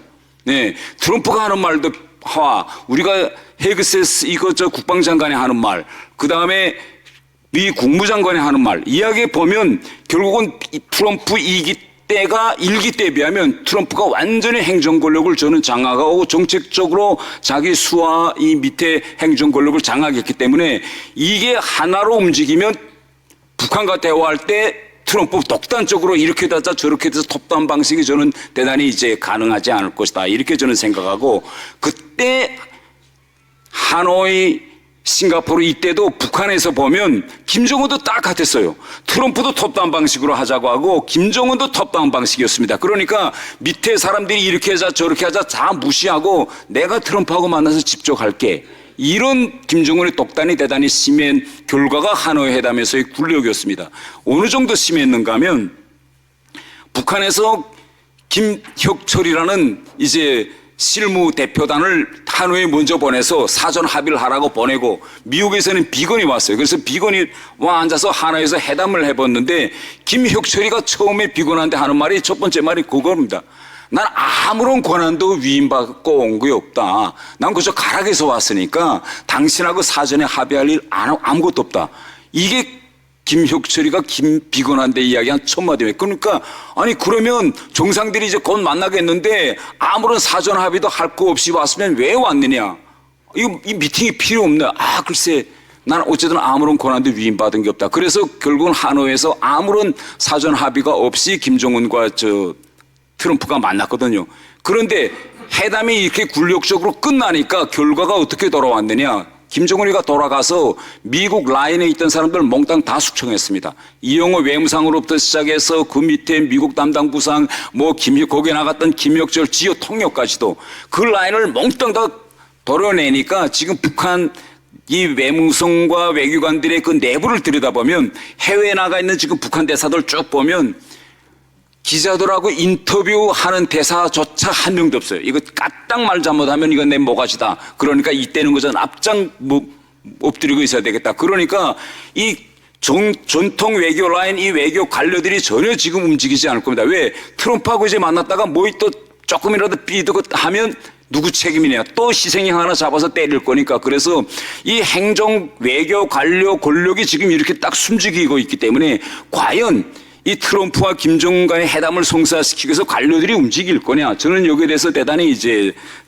회의적인 이런 그 생각을 가지고 있습니다. 마지막으로 그러면 우리한테 이거 미국 앞으로 정상회담이 만약 그래도 트럼프 대통령이 밀어붙여서 이거 된다라고 하면 과연 이게 우리 한국한테 전이냐 이게 좀 냉철하게 생각이 되는데 지금 많은 분들은 일단 미국 정상회담을 앞세워서 미국 정상회담이 물꼬를 트면 그 흐름을 타고 남북관계도 점차 이제 개선하는 그 방향으로 갈 수 있지 않을까 우리가 숟가락을 얹어서 이렇게 생각하고 있는 것 같은데 만약 트럼프 대통령이 김정은을 만난다면 현 시점에서 북한은 핵 포기 안 할 것 뻔합니다. 그러면 김정은은 핵 무기라는 갑옷을 입고 트럼프를 만나가지고 물론 트럼프는 북한의 핵을 보유국주의를 인정했다고는 명시조항으로 성명이나 합의문에 박아놓지는 않겠지만 그 자체가 결국은 이란과 북한을 미국이 완전히 서로 차별화해서 대화한다는 걸 전 세계 앞에 보여주는 거기 때문에 결국은 이란과 이렇게 극명하게 대조를 이루는 상황에서 미국 정상회담이 만난다는 건 결국은 오히려 김정은의 지위와 이미지 또 북한의 협상 능력만 높여주는 결과가 될 수 있다. 그래서 저는 이 미국 정상회담을 우리가 만나라 이걸 추동하고 그걸 통해서 거기다 우리가 올라타서 남북관계의 평화 상태를 이거 고착시킨다. 저는 이건 대단히 위험한 그런 도박과 같은 일이다. 이렇게 생각하면서 발제를 마치겠습니다. 예, 감사합니다. 북한의 이러한 성명을 보면 두려움이 보인다는 말씀하고 그다음에 이제 구체 당대 문건을 보면 주적 개념이 바뀌었다. 미처 제가 생각하지 못했던 새로운 포인트라서 말씀 잘 들었고 미국 정상회담이 과연 우리에게 좋은가 이걸 잘 생각해봐야 된다는 말씀도 상당히 꼭 저희가 새겨봐야 될 말씀인 것 같습니다. 좋은 말씀 들었고 또 북한의 입장에 대해서 그 다음은 우리 안정식 교수님께서 한번 더 좀 토론을 해주시면 감사하겠습니다. 예, 안정식입니다. 앞서 세 분이 이 4월에 이 트럼프 미국 대통령 중국 방문을 계기로 한 북미 정상 만남 가능성을 좀 비관적으로 대체로 보셔서 이번 세미나 좀 활성화되기 위해서라도 저는 좀 반대쪽 얘기를 좀 해야 좀 세미나가 살지 않을까 싶은 생각도 듭니다. 근데 저는 이제 결론부터 말씀드리면 저도 북미 정상 간 만남을 낙관적으로 보진 않고요. 다만 가능성을 열어둔다라는 정도로 좀 말씀을 드리고 싶은데요.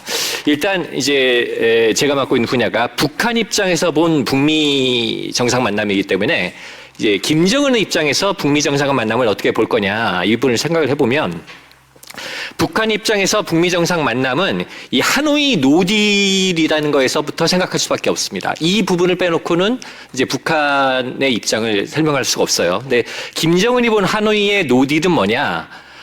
무려 66시간 4,500km를 기차로 타고 우리 위대하신 원수님이 달려갔는데 성과를 못 냈어요.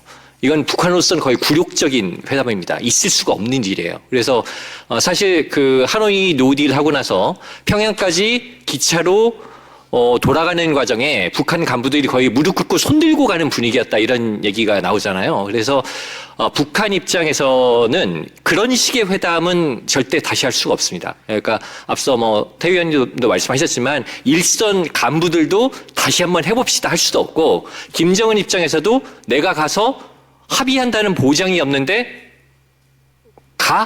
이걸 이제 본인도 결정하기는 어렵단 말이죠. 그렇기 때문에 그 탑다운 방식에 그게 어려우면 그 반대 방식 우리가 전통적으로 하는 정상회담 방식이죠. 실무선의 합의를 통해서 실질적으로 합의 사항을 일정 정도 얼개를 짜놓고 정상들은 가서 큰 부분에서 주고받기만 하고 도장 찍는 이런 협상을 해야 되는 건데 근데 이제 북한과 미국은 여러분도 알다시피 핵 문제에 대해서 현격한 입장 차이가 있기 때문에 실무선의 협상이 정상 간의 협상으로 발전되기는 더더욱 어려운 거죠. 그렇다면 북미 정상 간의 만남이 가능한 케이스가 뭐가 있느냐? 저는 북미 정상 간 만남이 가능한 시나리오는 딱 두 가지가 있다고 봅니다. 첫 번째는 이벤트성 만남입니다. 2019년 6월에 판문점에서 우리 남북미 정상이 만났던 것처럼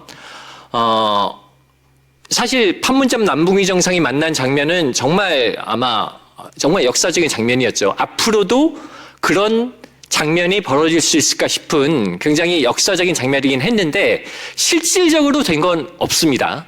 그야말로 사진 찍는 모임이었고 근데 이제 이 부분은 이런 만남은 사전에 뭔가를 해야 된다는 부담이 없이 만날 수 있는 거죠. 그리고 그 사진 찍는 걸 가지고 각자의 정상들이 각자 국내적으로 활용할 수 있는 이런 게 이제 이벤트성 만남인데 이런 이벤트성 만남이 이제 하나 가능한 케이스고요. 두 번째의 북미 정상 만남이 가능한 시나리오는 트럼프 대통령이 평양에 가는 겁니다. 그러면 김정은 입장에서는 합의가 되고 안 되고 상관없이 미국 대통령을 평양에 불러들였다. 그러면 그것만으로도 얻는 정치적인 효과가 엄청나게 크기 때문에 그런 정도의 회담이라면 받겠죠. 근데 이제 이 부분은 아무리 트럼프 행정부지만 뭐가 합의된다는 합의도 없는데 조장도 없는 상태에서 미국 대통령이 평양에 간다. 이거는 상상하기 좀 이것도 어려운 거 아닙니까?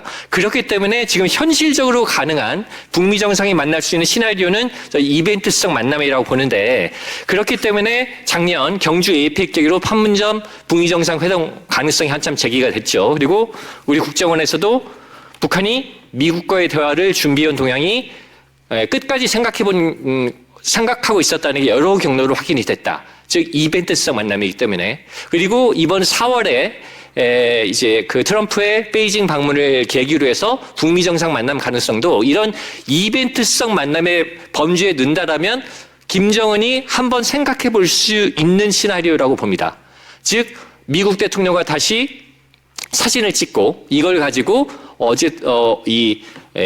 여러 가지 정치적으로 활용할 수 있다는 생각이 들면 이걸 한번 시도해 볼 수 있는 시나리오라고 보는데 근데 이제 이 이벤트성 만남의 한계가 분명하죠. 왜냐하면 이제 2019년 6월에 남북미 정상이 판문점에서 만나는 정말 역사적인 회동이 있었지만 실질적으로 된 건 없었고 결국 합의된 건 북미 실무회담 재개 아니었습니까? 그래서 2019년 10월에 스톡홀름에서 북미 실무협상이 재개가 됐지만 결국 결렬됐죠. 이제 다 아시다시피 이제 핵 문제에 대한 입장이 크기 때문에 결렬이 된 건데 김정은 입장에서 보면 이번에 또 이벤트성 만남을 하고 실무 협상을 재개를 하더라도 지금 상황으로 봐서는 시간이 좀 흘러갈지 모르지만 결국은 결렬될 가능성이 높단 말이죠. 그렇다면 결국 시간만 끄는 회담을 할 필요가 있느냐라는 이제 고민이 있을 것 같아요. 근데 또 한 가지 또 어떤 또 북한은 고민이 있을 거 있냐면 어쨌든 트럼프라는 아주 미국 역사상 진짜 또 다시 나오기 힘든 정도의 독특한 캐릭터의 그 대통령이 재집권을 한 건 북한에게는 굉장히 호재인데 이 좋은 시기를 아무것도 안 하고 넘길 거냐라는 고민이 있을 거라고 봅니다. 그러니까 이제 올해 이제 특히 이제 4월을 넘기면 이제 북미 정상이 다시 만날 또 계기를 잡기가 아주 쉽진 않아요. 그래서 올해를 넘겼다. 그리고 이제 내년부터는 트럼프 임기 후반기죠. 그러면 이제 임기 전반기에 어쨌든 트럼프 대통령이 북한과 만나겠다고 작년에도 얘기하고 올해 4월에도 운을 띄웠는데 북한이 끝까지 거부해서 못 만났다. 그래서 내년 후반기로 가면 트럼프 대통령도 기분이 나쁠 것이고 트럼프 정부에서도 북한과는 안 되나 보다 하면서 트럼프 2기에도 북미 접촉의 계기가 잘 마련되지 않을 수도 있습니다. 즉 그렇게 되면 트럼프 2기를 그냥 넘길 수가 있는데 그래서 이렇게 트럼프 2기를 그냥 넘겨버릴 거냐라는 고민이 김정은과 북한 지도부 내에 있을 거라고 봅니다.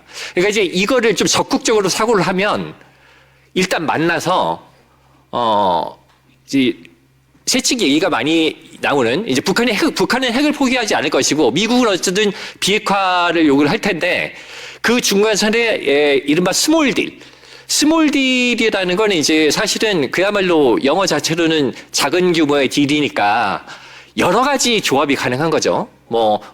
우리 정부에서 말하는 동결 축소 비핵화에서 동결까지 갈 건지 아니면은 그냥 북한이 미국을 위협하는 ICBM 추가 발사만 중단하는 걸로 갈 건지 그걸로 해서 2017년에 연이은 채택됐던 유엔의 핵심 대북제재 중에 몇 가지라도 푼다.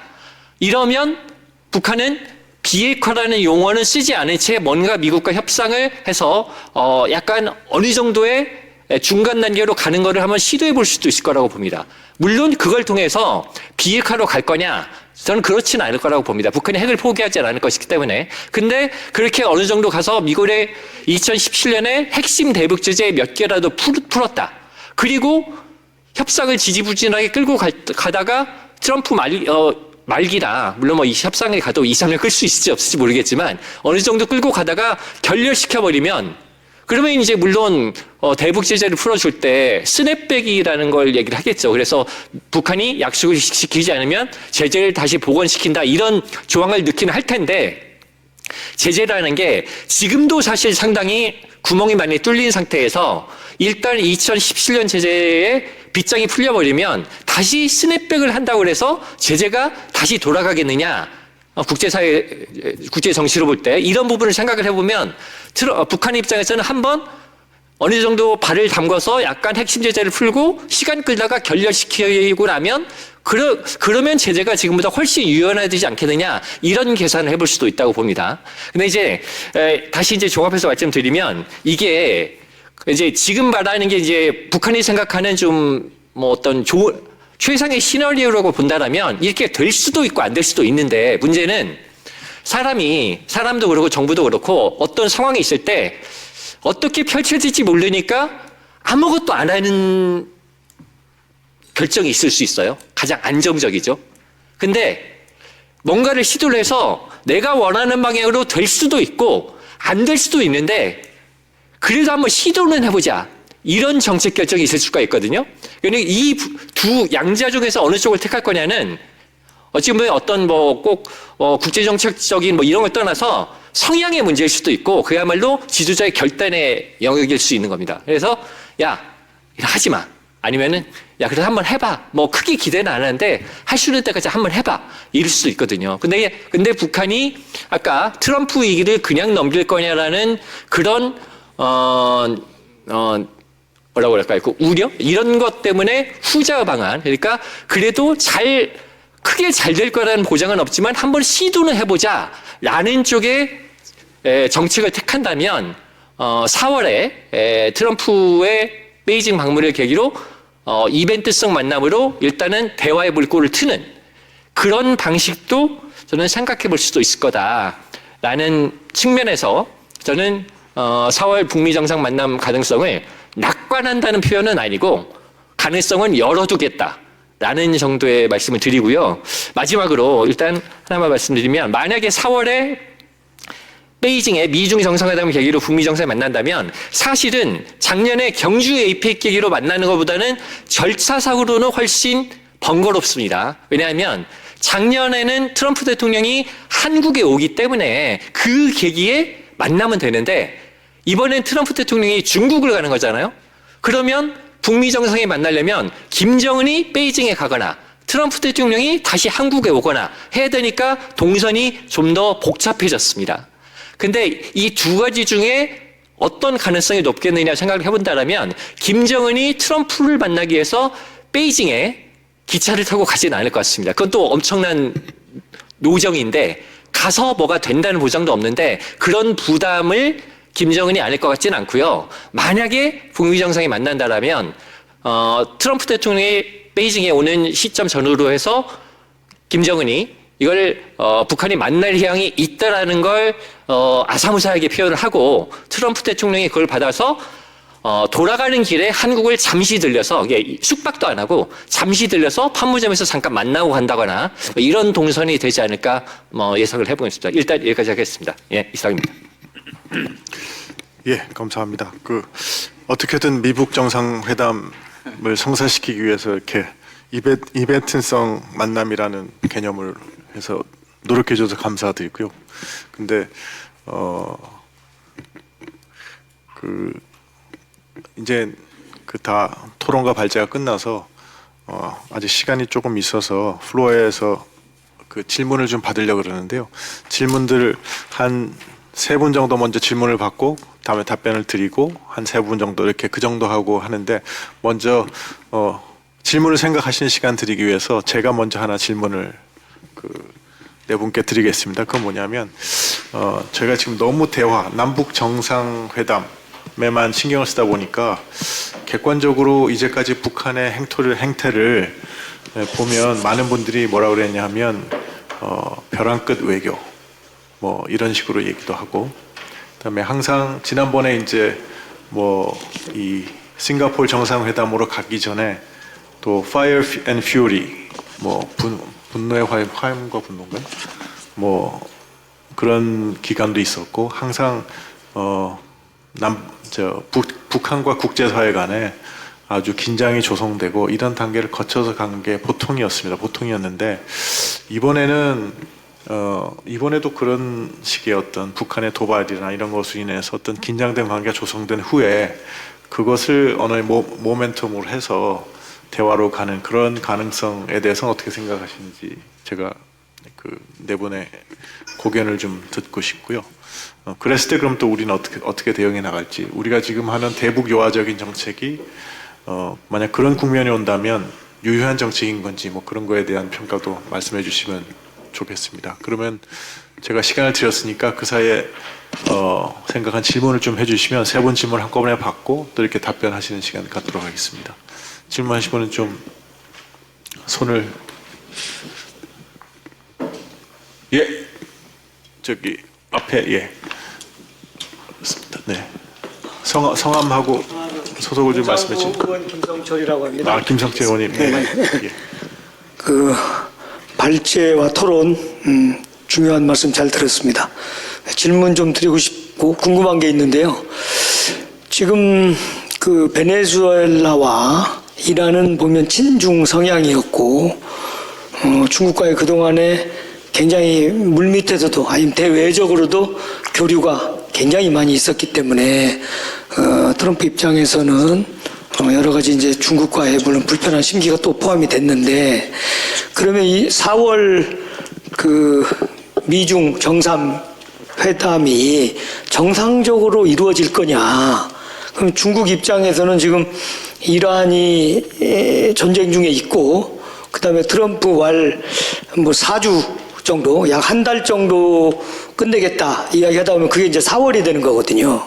그랬을 때 중국에서는 시진핑 입장에서 그런 것들 다 차치하고 과연 트럼프하고 정상회담을 할 거냐 어떻게 할 거냐라는 게 좀 궁금한데 어떻게 예측하고 계시는지 태영호 우리 발제자님께 질문 드립니다. 그 다음 질문 손 다시 들어주시면 끝에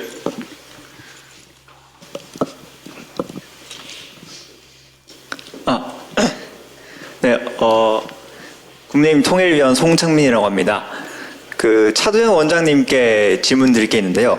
북한 북한이 미 본토를 이제 타격할 수 있을 만큼의 미사일, 그러니까 북핵 무기를 만들면은 이제 미국이 이란이나 베네수엘라와 같은 조치를 북한에 할 수 있다고 아까 말씀하신 건지 아니면 그건 아니고 좀 짧게만 답변해 주시면 제가 뒤에 질문을 이어갈 게 있었어요.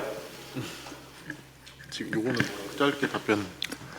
네, 제가 얘기한 건 만약에 계속 미북 협상이 진행이 되지 않으면 북한이 그런 형태의 도발을 선택을 할 수 있다라는 거예요.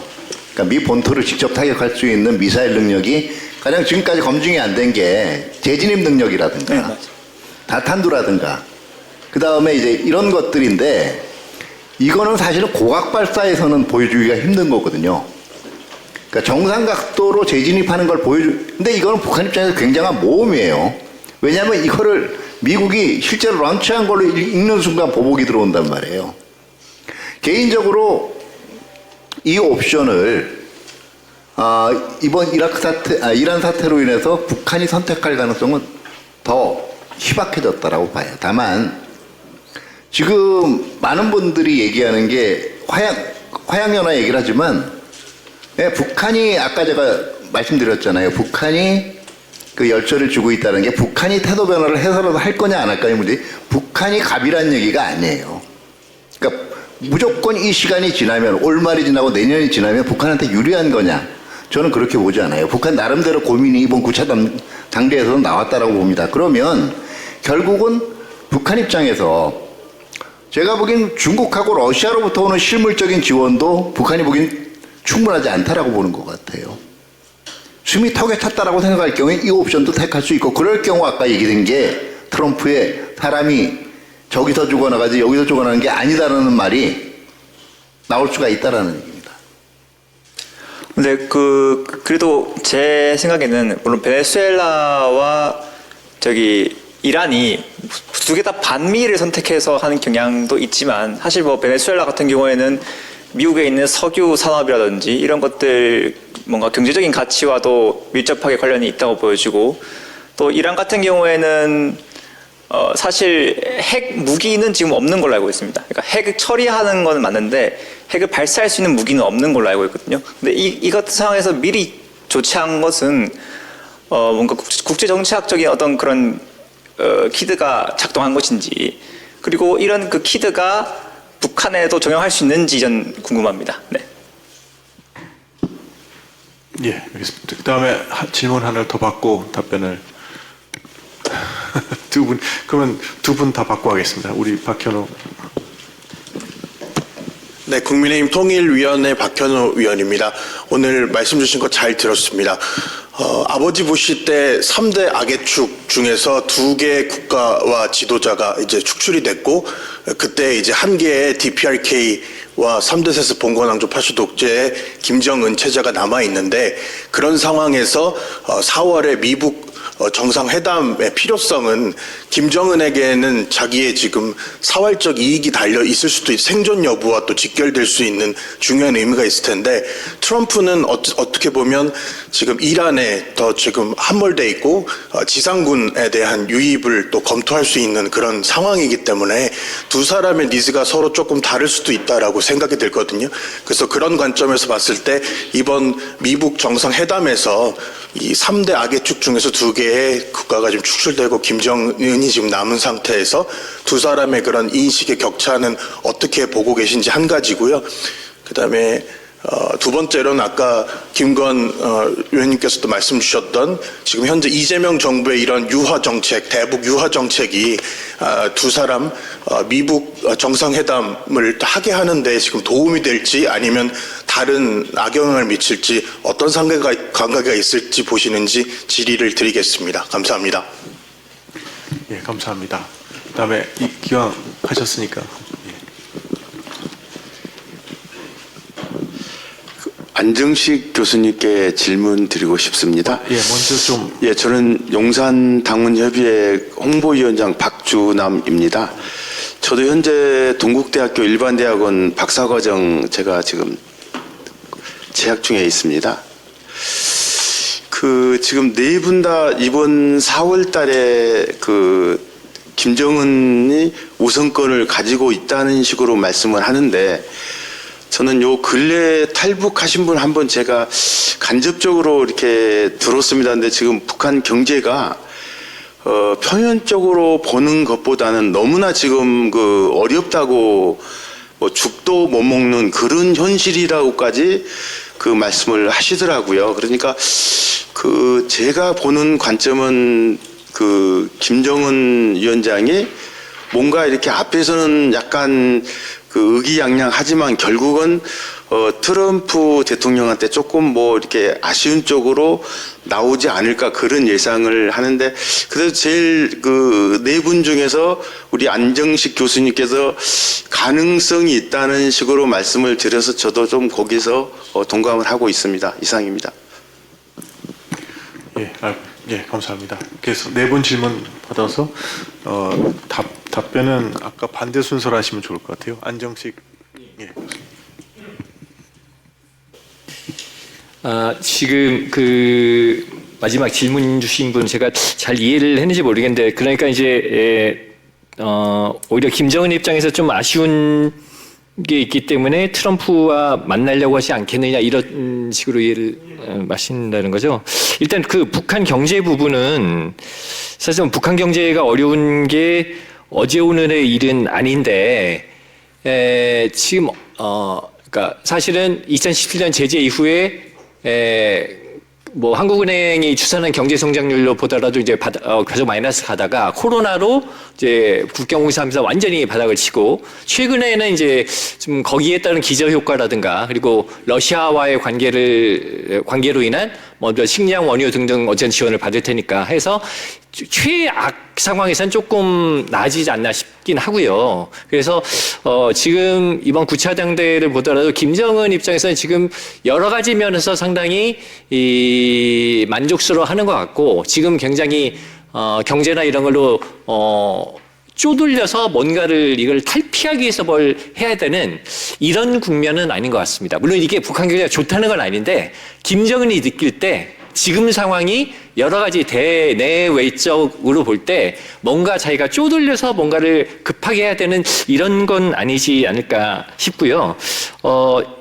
제가 저기 마이크 봤으니까 한 말씀만 더 드리면 아까 이제 제가 아까 발제를 할 때 이제 북한 입장에서 봤을 때 이제 북미 정상회담의 가능성을 열어놓는다고 말씀드렸고요. 근데 이제 사실은 저는 오히려 트럼프 입장에서 볼 때 그러니까 앞서 세 분도 발제하시면서 말씀하셨듯이 북미 정상회담의 키는 미국보다 북한이 갖고 있다는 게 일반적으로는 맞는 말인데 근데 지금 상황 그러니까 이란 공습을 한 상황에서 보면 만약에 이 이란 전쟁이 한 달 이상 끈다. 그래서 4월 트럼프의 베이징 방문 때까지 전쟁이 안 끝나고 혹시 뭐 지상군이 일부 들어갔는데 미군 사상자가 나고 굉장히 미국의 발목이 조금 잠기는 상황이 되면 앞서 또 말씀하셨지만은 트럼프가 과연 북미 정상회담에 적극적일 수 있을까 하는 생각도 들긴 합니다. 그래서 제가 아까 말씀드린 열려 있다라는 건 트럼프 대통령이 10월 경주 때처럼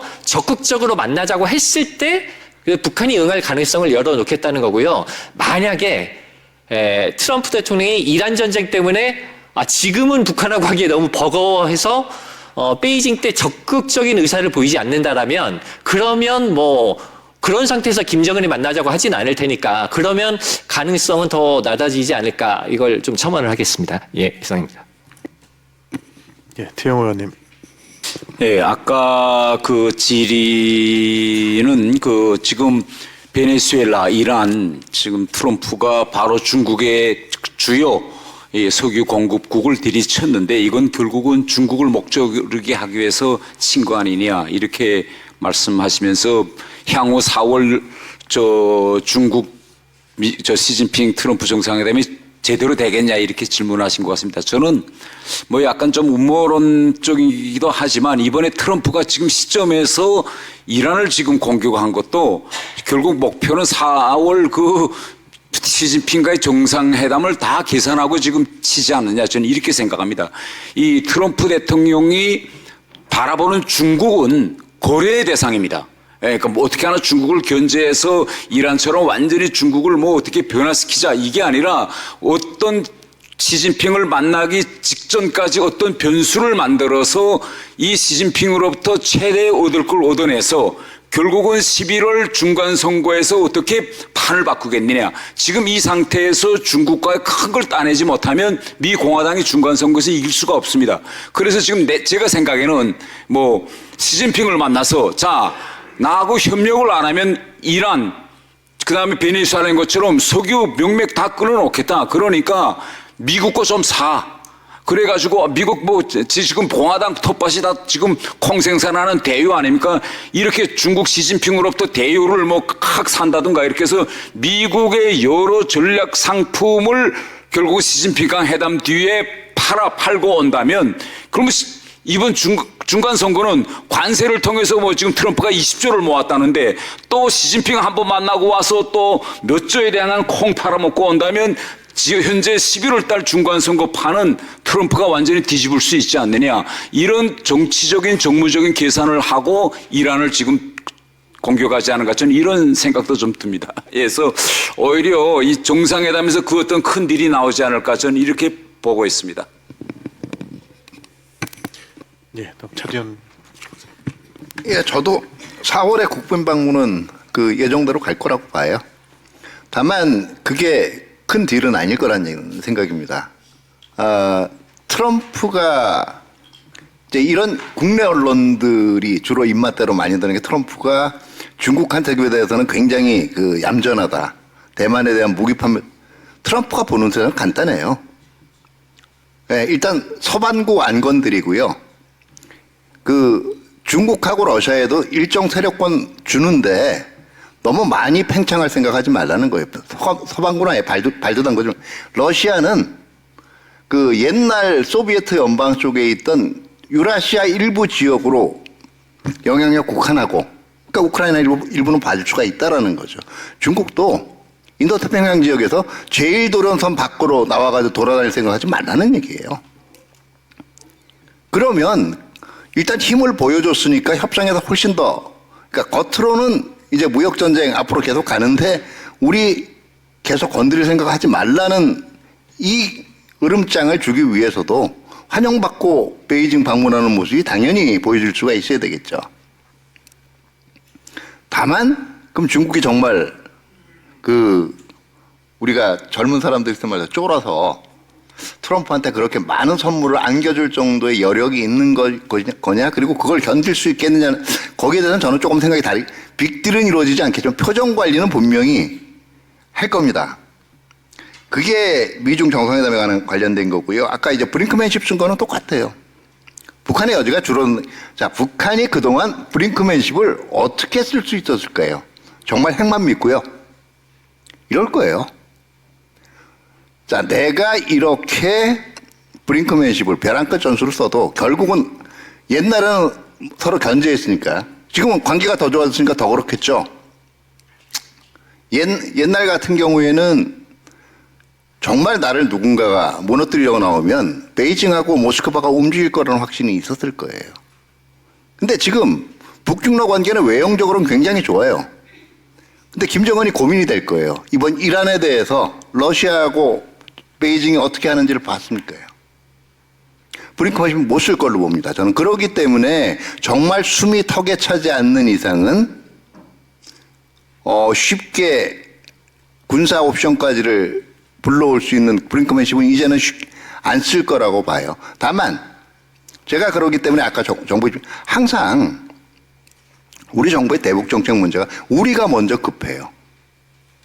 북한이 갑이 아닙니다. 결국 시간적인 여유를 가지고 있으면 북한도 스스로 끌려 나오게 돼 있어요. 그게 시간이 길지도 않아요.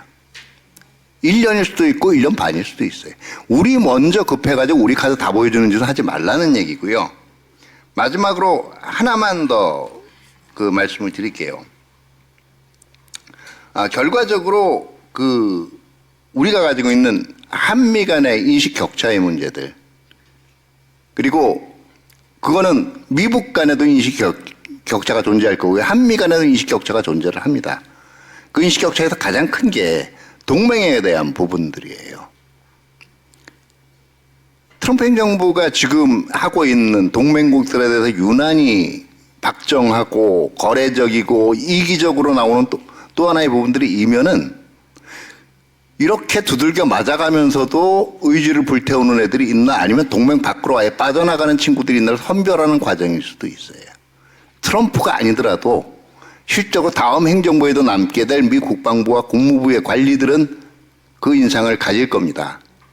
지금이 그렇기 때문에 실질적으로 동맹에 대해서 어느 정도 한반도를 벗어나서 활동할 수 있는 준비가 우리가 돼 있느냐 아니면은 그거와 상관없이 우리는 닥치고 그건 모르겠고 남북 교류 협력하고 한반도 문제는 우리 전통적인 의제에만 집착하느냐 이게 한미 동맹 관계에 겉으로는 표정 관리할 거예요. 안 나타날 거예요. 근데 그게 입히게 될 상흔은 한 2, 3년이 아니라 꽤 오래 갈 거고 그리고 그 후유증은 지금 1, 2년 내에 나타나는 게 아니라 앞으로 4, 5년 후에 얼마든지 나타날 수가 있다는 거예요.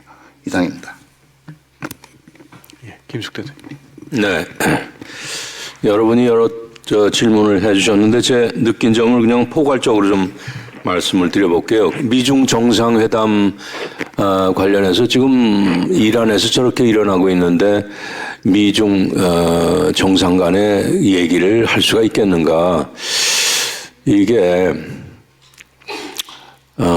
구멍가게라고 할 것 같으면은 구멍가게 주인 혼자서 담배 팔면서 라면 못 팔아요. 담배 다 팔고 난 다음에 계산하고 잔돈 거슬러 준 다음에 그 다음에 라면을 팝니다. 한 번에 하나 할 수밖에 없어요. 근데 정부라는 거는 뭐라고 그러는 하여튼 멀티태스킹을 할 수 있는 거대한 그 주권 조직입니다.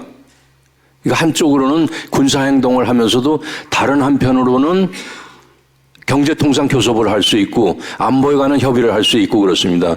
지금 미중 간에는 지금 분위기는 안 좋습니다만은 자기네들이 양국이 간절하게 바라는 의제가 있습니다.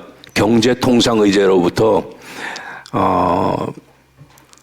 그 인도 태평양 지역의 안보 문제에서부터 꼭 얘기를 해야 할 상대와 얘기를 해야 할 필요성이 있기 때문에 이란의 상황에 상관없이 만나서 얘기를 할 거다. 다만 이런 상황 하에서 그 북한에 관한 얘기 가능성 또는 뭐 그런 거는 좀 적지 않을까. 아까 그리고 또 북한이 이제 장거리 탄도미사일을 가지고 있기 때문에 미국 본토 타격 가능성도 얘기가 나왔는데 물론 가능성이 있습니다. 전쟁을 하려면은 능력과 의지가 있어야 돼요. 그런 의미에서 본다면은 이란은 장거리 미사일은 없습니다. 그 지역에 있어서 그 지역을 포괄하고 이스라엘까지 갈 수 있는 그러한 단거리 또는 중거리 미사일은 가지고 있지만 미국 본토까지 갈 수 있는 장거리 미사일은 가지고 있지 않거든요.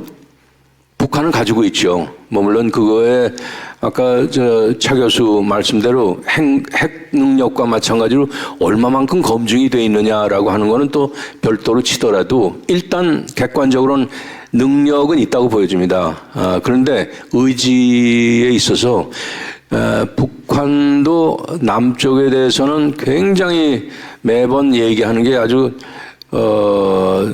극도의 그 적대성을 표시를 하고 그러지만 미국에 대해서 장거리 미사일을 쏠 수 있을 만큼의 북한의 의지나 의도가 있느냐, 그거는 곧 미국 본토를 공격한다는 건 북한의 생존을 포기하고 나 죽고 너 죽자. 근데 너를 죽일 수는 없고 상처는 낼 수 있지만 나는 죽는다. 그런 생각을 가지고 있다면은 북한이 가지고 있는 장거리 미사일을 미국에 쏠 수 있는 가능성은 0.001%로 저는 보고 있습니다. 현실적인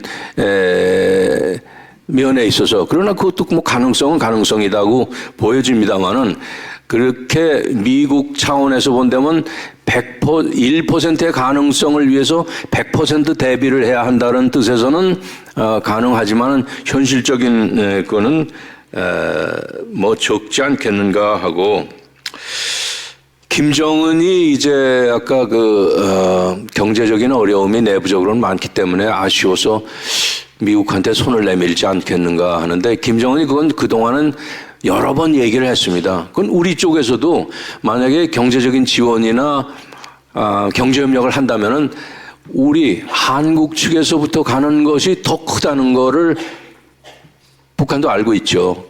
만약에 그런 경제적인 지원을 한다면은 남쪽을 하게 되지 미국한테 손을 내밀 이유는 없습니다. 다만 북한의 경우는 우리가 실제로 제가 그런 얘기를 들었습니다.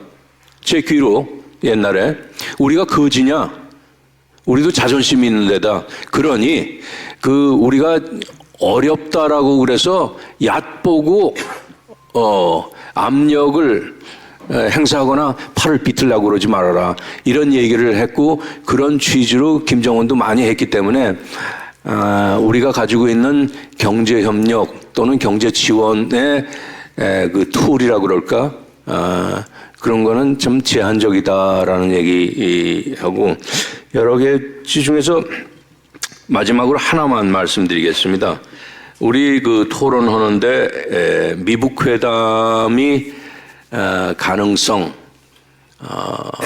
지금 3대 1입니다. 세 사람은 가능성이 적다 그러고, 안정식 교수는 뭐 크다고 보지는 않습니다만은 가능성을 열어놓겠다라고 그랬는데, 그 가능성 열어놓겠다 중에서 두 가지, 평양 가는 거는 그건 진짜 실현 가능성이 아주 적으니까 이벤트성으로 한다라고 그러는데, 그거는 좀 문제가 있습니다. 이벤트성이라고 할 것 같으면 만나서 그냥 친목 도모를 한다든지, 오랜만에 누구를 만나서, 요즘 애들 어떻게 대학 가고 잘 지내느냐, 술 한잔 하자, 뭘로 할까, 이런 식으로 해서 만나는 것이 친목 도모고, 이벤트성이라고 할 것 같으면 기자들 앞에다 놔 놓고 그저 사진 한번 찍고 안에 들어가서 차 한잔 마시고 그러는데, 적어도 우방국이건 상호 적대성을 가진 국가들 간에 정상회담을 한다라고 할 것 같으면 이벤트성을 한다는 거를 기대를 하는 거는 상당히 순진하고, 때로는 순진이 조금 지나치면은 위험합니다. 양쪽의 나라의 정책이 있는 거고, 그 나라의 국민들이 쳐다보는 게 있고, 그런데 그것을 이벤트성으로 가지고 간다라고 할 것 같으면 그건 실질적으로 진행이 안 됩니다. 그런 의미에서 사실 3대 1이 아니라 지금 안정식 교수의 반을 얘기하면 3.5 대 0.5라고 제가 생각이 되는데, 그렇다고 그래서 단정적으로 하는 거는 그건 올바른 태도가 아닙니다. 내일 어떻게 무슨 일이 일어날지. 옛날에 말이죠. 미국에 UC 버클리라는 데 한국학 하는 아주 대가가 있었어요. 지금은 돌아가셨는데, 스칼라피노라는 교수가 계셨는데, 이분은 매번 한반도에서 남북한 간에 뭐가 일어나거나 그러면 어떤 사람은 굉장히 걱정을 하고 어떤 사람은 아무것도 아니다라고 그러는데, 이분은 항상 나오는 게, 나는 조심스럽게 낙관을 한다. cautiously optimistic이다. 그래서 그분이 미국 학계에서 그분 별명이 cautiously optimistic이었어요. 안전하게 가는 거니까. 그러니까 조심스럽지만 난 상황을 낙관한다라고 그러는데, 그럼에도 불구하고 이 시점에서 우리의 판단, 이 정책을 결정하기 위한 판단 방향을 하기 위해서는 한쪽을 60대 40이든 30대 70이든 판단을 만들어야 된다는 쪽에서는 저는 아직도 이벤트성을 배제하고 저는 현재로서는 4월 달 또는 금년도 내라도 미북한 간에 만나기는 지극히 어렵지 않겠는가. 제가 아까 말씀드렸습니다만 지금 우크라이나하고 이란 쪽이 이게 해결되지 않는 한 미국이 다른 데로 눈을 돌릴 수가 없습니다. 11월 중간 선거가 많이 있지만은 바깥에서 전쟁을 해서 국민들의 표를 얻기 위해서는 3차 대전과 같은 규모의 전쟁 아니면은 꽤 얻기가 힘듭니다. 국민의 표는 첫 번째로 경제에서 나오는 거고, 이번에 보면은 이제 그 이민 문제라든지 IC 문제라든지 그런 것들이 중요한 것들이 더 있기 때문에 미북한 간의 이제 만남의 가능성은 저는 단기 또는 단중기적으로 크지 않다라고 저는 뭐 생각을 합니다. 너무 길었나요? 예, 감사합니다. 우리 제가 끝내기 전에 마지막으로 우리 그 권영세 의원님께서 랩법 말씀을 조금만 해주시면. 예? 아니 그래도 마이크를 좀.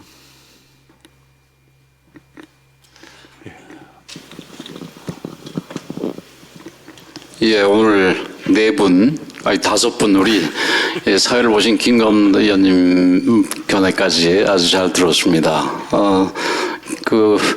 지금 사실 저희가 이런 이 행사를 준비할 때는 이란에 대한 폭격이 있기 전이라서 4월에 정말 만날 수도 있겠다 이런 생각도 하면서 시작을 했는데, 이게 그 사이에 이제 이란에 대한 공격이 있었고, 이란에 대해서 미국이 4주 만에 결론을 내겠다는 식으로 얘기를 하고 있습니다만은 4주 만에 그렇게 결정적으로 어떤 방향으로 결정이 나기는 쉽지 않을 것 같다는 생각입니다. 그래서 그렇게 결정이 쉽지 않은 상황에서 그게 이 미결인 상태에서 이게 다시 또 북한으로 넘어가는 부분은 지금 우리 김숙 대사님 말씀처럼 쉽지 않지 않겠나, 어렵지 않겠나 이렇게 생각을 합니다. 우리 안정식 교수님도 굳이 그러나 이 가능성을 따지자면 이런 정도의 가능성이 있을 거다 이렇게 얘기해 주신 걸로 저는 이해를 하는데, 어찌됐든 지금 이란 사태라는 아주 중대한 요소가 끼어들어서 그래서 이게 해결되기 전까지는 이 북한 문제의 진전도 좀 쉽지 않지 않겠나는 그런 생각을 해봅니다. 오늘 아주 그 외에도 여러 가지 소중한 견해들을 많이 밝혀주시고 또 가르쳐 주셔서 대단히 감사하다는 말씀드립니다. 고맙습니다.